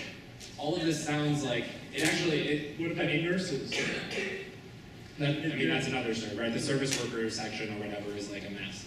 And then the final thing is to Richard. I feel like you did, Richard, avoid a little bit Aaron's challenge to you, which is you said, there's a failure of an imagination of socialism, but why? He tried to provide an explanation, which he thinks is, in large part, it seems, due to an end of a certain period and a profound change in the character of the class struggle. I'd like to know what your account is better. Okay, very briefly, I think that Marxism has encountered 2 problems, which in the 20th century, which one might call the German problem and the Russian problem. The German problem is the betrayal of August 1914. It's the way that social democracy showed itself incapable of overthrowing capitalism in the place that previous to 1914 one might have thought it would be most likely to do so. And then the Russian problem is the problem of what happened to the successful, in certain respects, Bolshevik revolution, in the way many aspects of that then became repellent to people who aspired to socialism. I mean, and I could go into the usual narrative, it could be more or less a rehearsal of standard Trotskyist tropes, but I'm not going to get into that.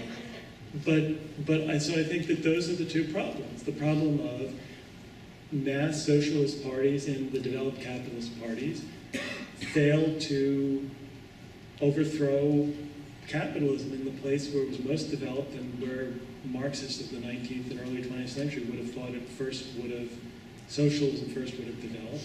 And so the only places that capitalism was overthrown were backward parts of the capitalist world. And you had dictatorships. I mean, you had progressive aspects of that, but you also had dictatorships. And so both of those things have undermined faith profoundly in the possibility for socialism. And then you have other factors that have happened in more recent decades, such as the collapse, again, of the Stalinist regimes. Also a shift in the way the left is thought of. So I mean, sex, drugs, and rock and roll are fine, I'm proof of those. But in general, I don't think that the 60s and the legacy of the 60s, the further we get from them, I think the more problematic it becomes in terms of the way it transformed the left. And I think that the victories of the 60s are mostly in terms of areas like liberal rights. So in other words, you win gay marriage, which is good, obviously I support gay marriage, but then you have the whole issue of neoliberalism, which does not seem to me something fundamentally new, but it seems to me basically neoliberalism is the kind of capitalism you get when you don't really have a left that's capable of challenging it. Maybe Sam wants to answer this kind of specific Yeah, question. in terms of the Greater Toronto Workers' Assembly, people on the outside would basically see it as socialist. People on the inside, and socialism isn't such a difficult category to carry in Canada, so it's easy for people to identify themselves as socialists, but mean different things by it. Some people would just identify themselves as anti-capitalist, and people within it who are Marxists are Marxists very openly. They're known as Marxists and socialists. Aaron, if you wanted to address the last part of the question? I'm sorry? Aaron, if you wanted to. Oh yeah. I think very much that, you know, under the present conditions, groups of people who find themselves making, you know, that they are not building a world but are engaged in nothing more than reproducing class relations, that's fundamentally the situation, you know, that defines a kind of revolutionary possibility today. And maybe I didn't talk about it enough, and so because within our group EndNotes, we think that we're associated with a sort of a larger collective of journals that pose themselves as a kind of milieu around this idea of the revolution as communization, and basically are attempting to think through what the conditions of revolution might be in our period, and how that revolution, which we refer to in a kind of provisional and weak way as communization, what the actual conditions are in class struggle in the present, what the limits are that class struggle confronts in the present moment that might, in the course of an intensifying class struggle, give rise to a revolution. And part of that project right now, in a kind of, I would say, transitional period in a way, in terms of the a kind of early moment in the intensification of class struggle in our period, that has very much a lot to do with, I think, that the idea that neoliberalism is to purely be explained in terms of that the absence of the left. I mean, it's almost becomes quite a circular argument. It's strange to, I don't know. I mean, I identify in a lot of ways as a Marxist, and it's strange to be on a panel of Marxists who don't think about the development of the crisis tendencies of capitalism. That seems to me to be an absolutely essential feature of the present, and you know, the reasons why neoliberalism emerges out of a situation of generalized overproduction and, you know, declining rates of growth, intensifying struggles occurring in that context.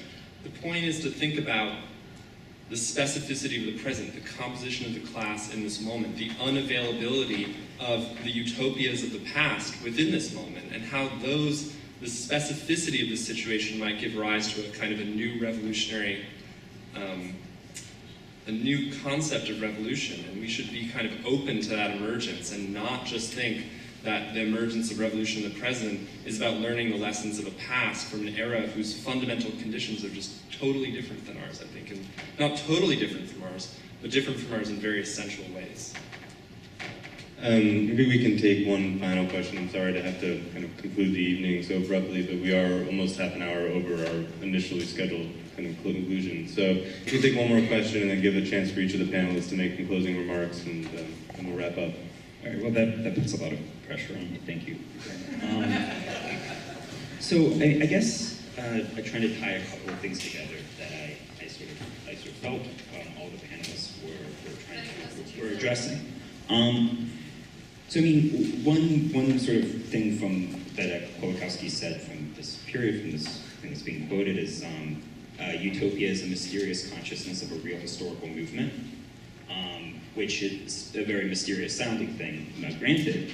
But I mean, I'd sort of take that to, be kind of Kolakowski remembering or rediscovering, a certain aspect of Marx's thought, which is that, his critique of utopianism or utopian socialism is grappling with the fact that, utopia came out of history.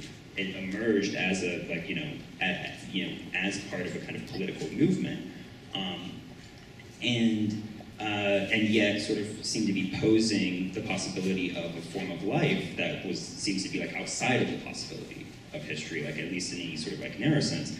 And how is that like possible? I mean, you can deal with that in one way by just like dismissing it as like the rantings of like crazy people. But if you're going to actually take it seriously, then you have to sort of ask yourself, how could this thing sort of come out of history and in that sense be part of the material of history, and yet sort of seem to be posing something that's impossible? And, so there's sort of that, I think, sort of problem, and how does one sort of account for that then, like scientifically?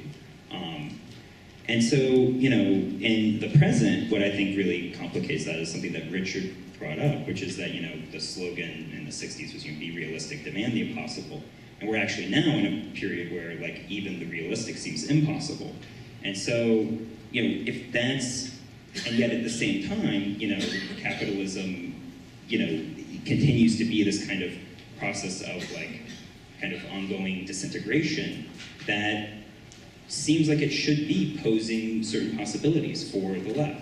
I mean, when you talk about something like, the 70s and like deindustrialization, you're also talking about the dismantling of the welfare state, and that's not simply like something that's being imposed upon the working class and others, and thus something that simply they're going to kind of react to almost like, a twitching, like, like putting like the electrode on the frog's leg or something.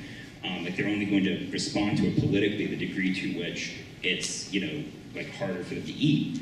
But, that with that, there's also a fundamental transformation that's happening. There's in a certain sense, there's a revolution that's happening with that, in that institutions that had existed for decades were being dismantled, were being changed. And, at the same time, this did not seem to be happening in any sort of like emancipatory way, like not in a way that like was improving people's lives.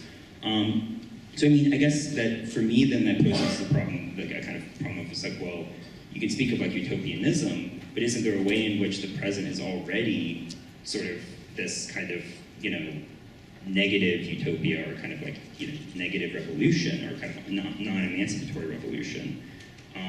And if so, then to kind of conclude those. Sure. So I mean, I guess my question then would be, I mean, I feel like that then all sort of people here kind of dealing with this, trying to address this question, had a sense in which they were saying that, like there's a problem of like a lack of political clarification of some variety. And so I guess my question would be, if that's the immediate obstacle, what would a politics in the present attempting to address that lack of clarity look like, in your opinion? Any takers? I'll just make a quick statement. I think we are living in a period where neoliberalism is in a deep crisis. And in that time of crisis, we see the capitalist classes, the dominant classes develop new strategies for accumulation of capital and new forms of oppression, domination, exploitation. But at the same time, we see rising new mass struggles, and therefore the potential and the possibility for formulating new strategies and new forms of organization of the subaltern classes, of the dominated, of the people, of the laboring classes, the laboring masses. And I think the key to answer any political question that we have is to look at the concrete struggles developing and what lessons we can learn from them. I'll give you an example. For 3 years in Quebec, in preparing for the student movement, we were trying to craft a strategy which would get labor to launch a general strike. It became impossible to do that because there was no part of the labor movement that was willing to launch a general strike. But the students very correctly said, unless there's a wider mass mobilization, we're going to get crushed. What happened is that a wider form of mobilization emerged, not from a general strike, but from massive urban spontaneous demonstrations. And then there's no one that predicted that, and no one inserted that in their strategy, and least of all the students. If you talk to the student leaders, they say, at that moment, we lost complete control of the movement, and the movement itself found the solution to our isolation and to the problem. And there's nobody that could have predicted and defined that. Now, that shows that mass movements have incredible creativity. And what we have to do is not develop ideal utopian schemes before we get involved in mass struggle, but be smart enough to understand and analyze them when they erupt. Thank you.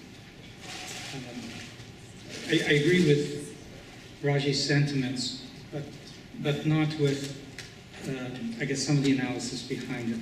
And this gets back to something that just keeps being assumed in this room, which I think is fundamentally wrong. Life is hell for people, but capitalism is actually doing very well. Capitalists are rolling in the dough. There's no profitability crisis for capitalists. They're rolling in the dough. You know, if you take a look at what's actually happened over the last 20 or 30 years, this has been one of the most dynamic periods for capitalism in its history. In terms of technology, you know, you compare it to the 50s or 60s, when a good part of the globe was outside of private capital accumulation. China's integrated. Soviet Union's integrated.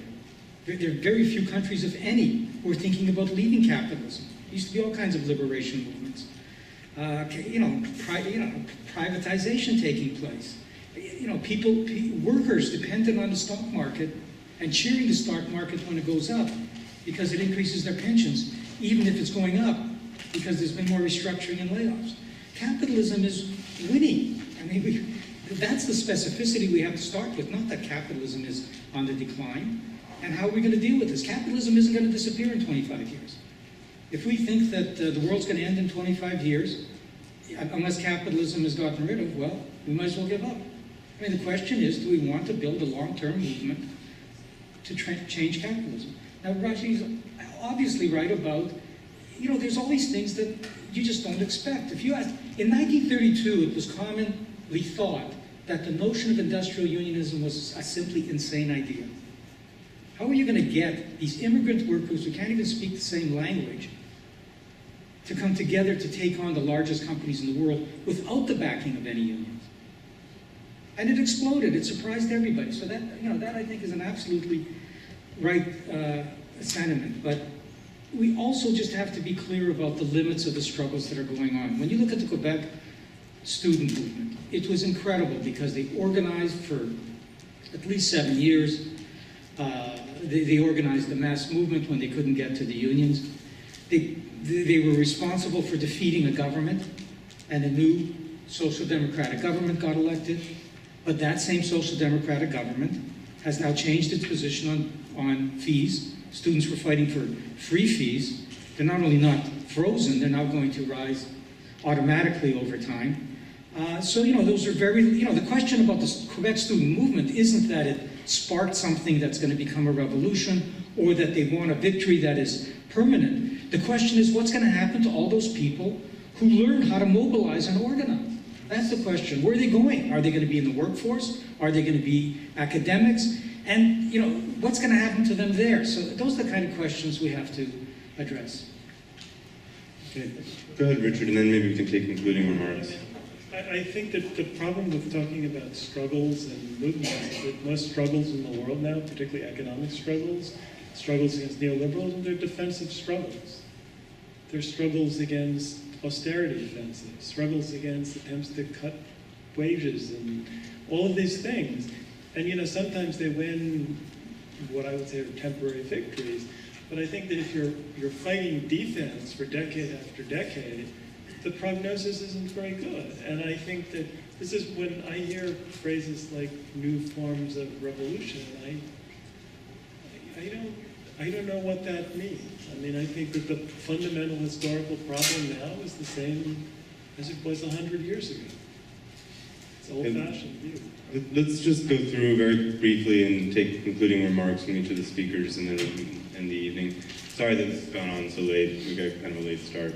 So maybe just beginning with Roger and moving down the kind of initial order, if we could. Oh, well, thank you very much for listening to me. I often accused of putting forward an optimistic view. And I think in times where pessimism rules, you have to put an optimistic view. It's not something divorced from reality, and it's something I think that is linked with ongoing struggles. It's very difficult, I think, within the confines of the United States to get a full understanding of the incredible variety of struggles that are going on around the world. But if you engage with other movements around the world, if you go and see what is happening in the Middle East, if you talk to people in Southern Europe, if you engage in movements in Latin America, if you talk to people in South Africa, you see that things are bubbling and changing. And you see that the kind of questions that you're posing today, sometimes, I'll moderate my remarks, Richard, my correct, sometimes class struggles, mass struggles begin to unearth a possible solution to the questions that we seem to be posing in an abstract way. And I would encourage all of you, young activists, young socialists, young revolutionaries, to engage in that kind of practice, in that kind of militancy, because I don't think you can find an answer outside being engaged in ongoing class and mass struggles. Thank you. I was in a meeting about a month ago with home care workers. We were talking about what kind of organizing could take place amongst home care workers. And I was suggesting we form a structure and start thinking about how we raise some funds because it's going to cost some money. And one of the organizers said that I was full of shit, that we had to start with getting the money from the people in the room. And I thought he was nuts. And all the women were nodding their heads. They were making the minimum wage. They had cut their hours so that they could only be at one place for an hour, and then they had to spend the rest of the time traveling without getting paid. But what they were saying was, and agreeing to, was that if they were going to be organized, they had to actually make an additional sacrifice themselves. And this is where the struggle's at. I guess my view of this is not that different from Roger or Sam's. I think you can't, it's impossible to simply ignore the actual movements and struggles as they're going on. The fact of the matter is the United States is not organized, the left isn't organized around unions. And it's not organized about, simply around class. It's organized primarily around identity groups and interest groups. And I think the issue is to try and figure out, in very concrete terms, if you want to put it this way, what it is that we want as socialists or as Marxists. And the way you do that is to find out and to go into these different groupings, these different interests, these different interest groups, identity movements, what have you, and push a certain line. And that line is to define a set of issues which are relevant to the working class elements of each of the existing associations, interest groups, and the like, but privilege none of them. And I'll give you a very simple example. I was very close to people who were involved in the AIDS fight in New York. And the question arose, they're not getting enough care. And one position was, well, we should put forward a set of reforms just for AIDS, a set of demands just for those people with AIDS, because they're the sickest. It's a reasonable position. My friend and associate put forward a different position. He said, instead of doing it that way, let's call for an expansion of catastrophic care insurance for which other workers can benefit. That's an example of the class ideal. It's an idea that I've sort of put forward. As for the rest, we do have to think about what forms of organization we're going to go with. But the first thing is we have to figure out what it is we want.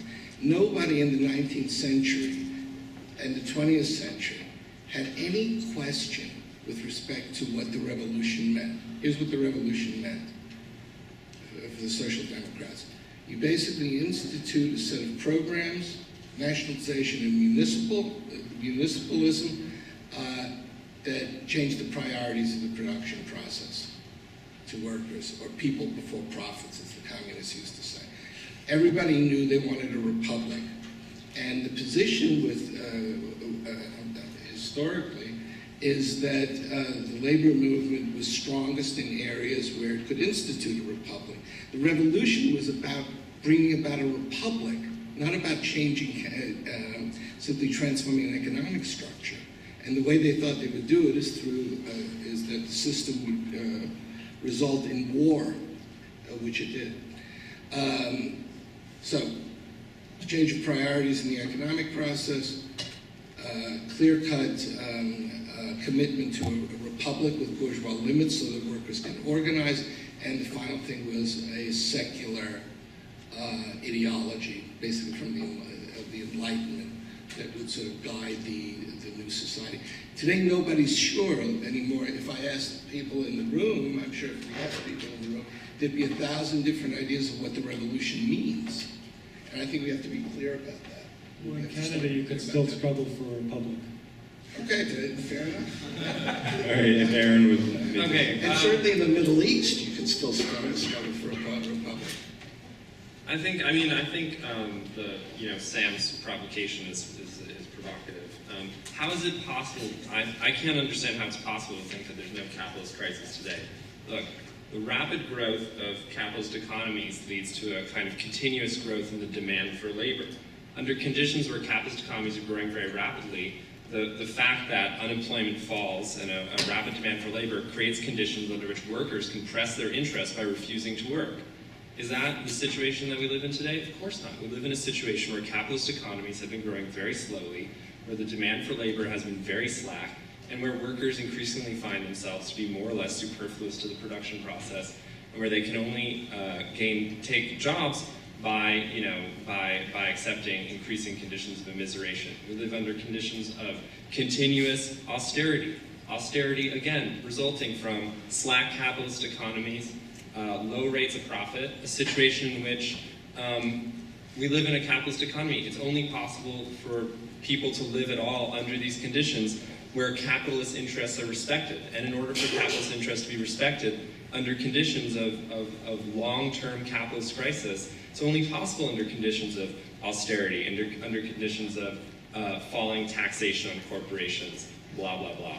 I mean, these are the conditions in which we live. It seems very strange to me to think that these conditions are likely to get better in the coming period. Now, I agree, largely with a lot of what Roger said, because I think Roger's paying attention to the specificity of the kind of, erupting class struggle, even under these conditions, right? Which seem in a lot of ways hopeless. Yes, it's true, austerity, it sucks. And every time people fight, they win temporary gains and then they lose some more. But that doesn't mean the idea that you can just sit things out because you're fucked and, your attempts to win haven't worked is just insane, right? People find under these conditions when they're being screwed out of school, or when they're going to go into massive debt, or when they can't get jobs, or when the police are killing them in the streets because they are a youth surplus that is completely uninteresting to capital. Under those conditions, people have to fight.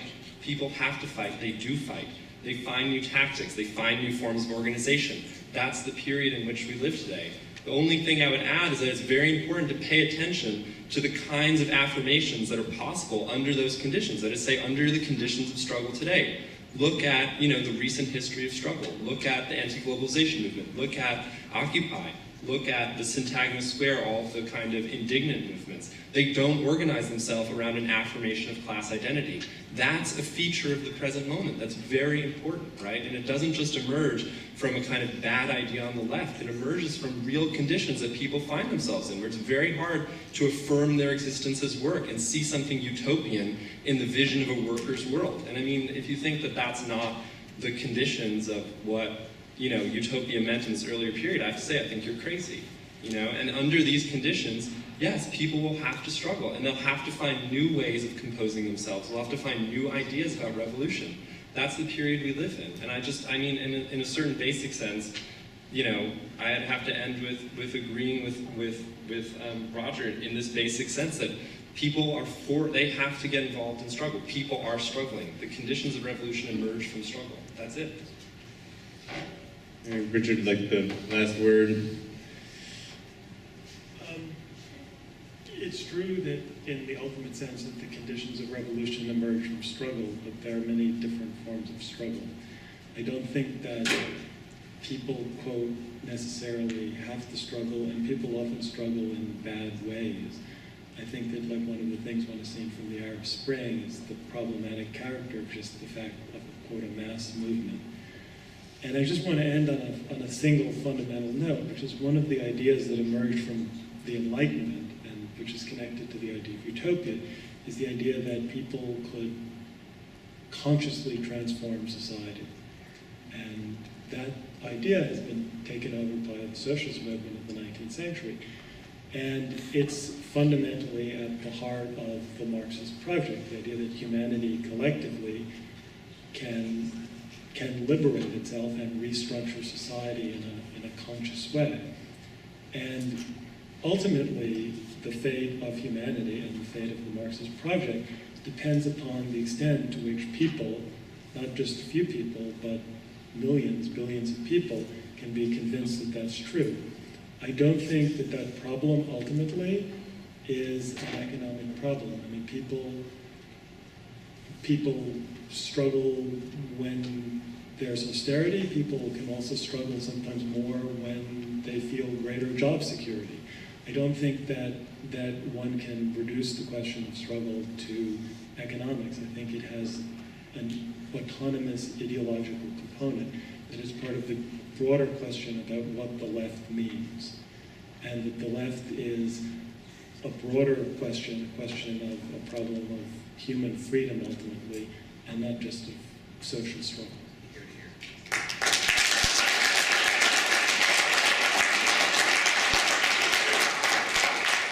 I'd like to thank all of our speakers for participating this evening, and thank everybody in the audience for sticking with us until kind of pretty late after a long day.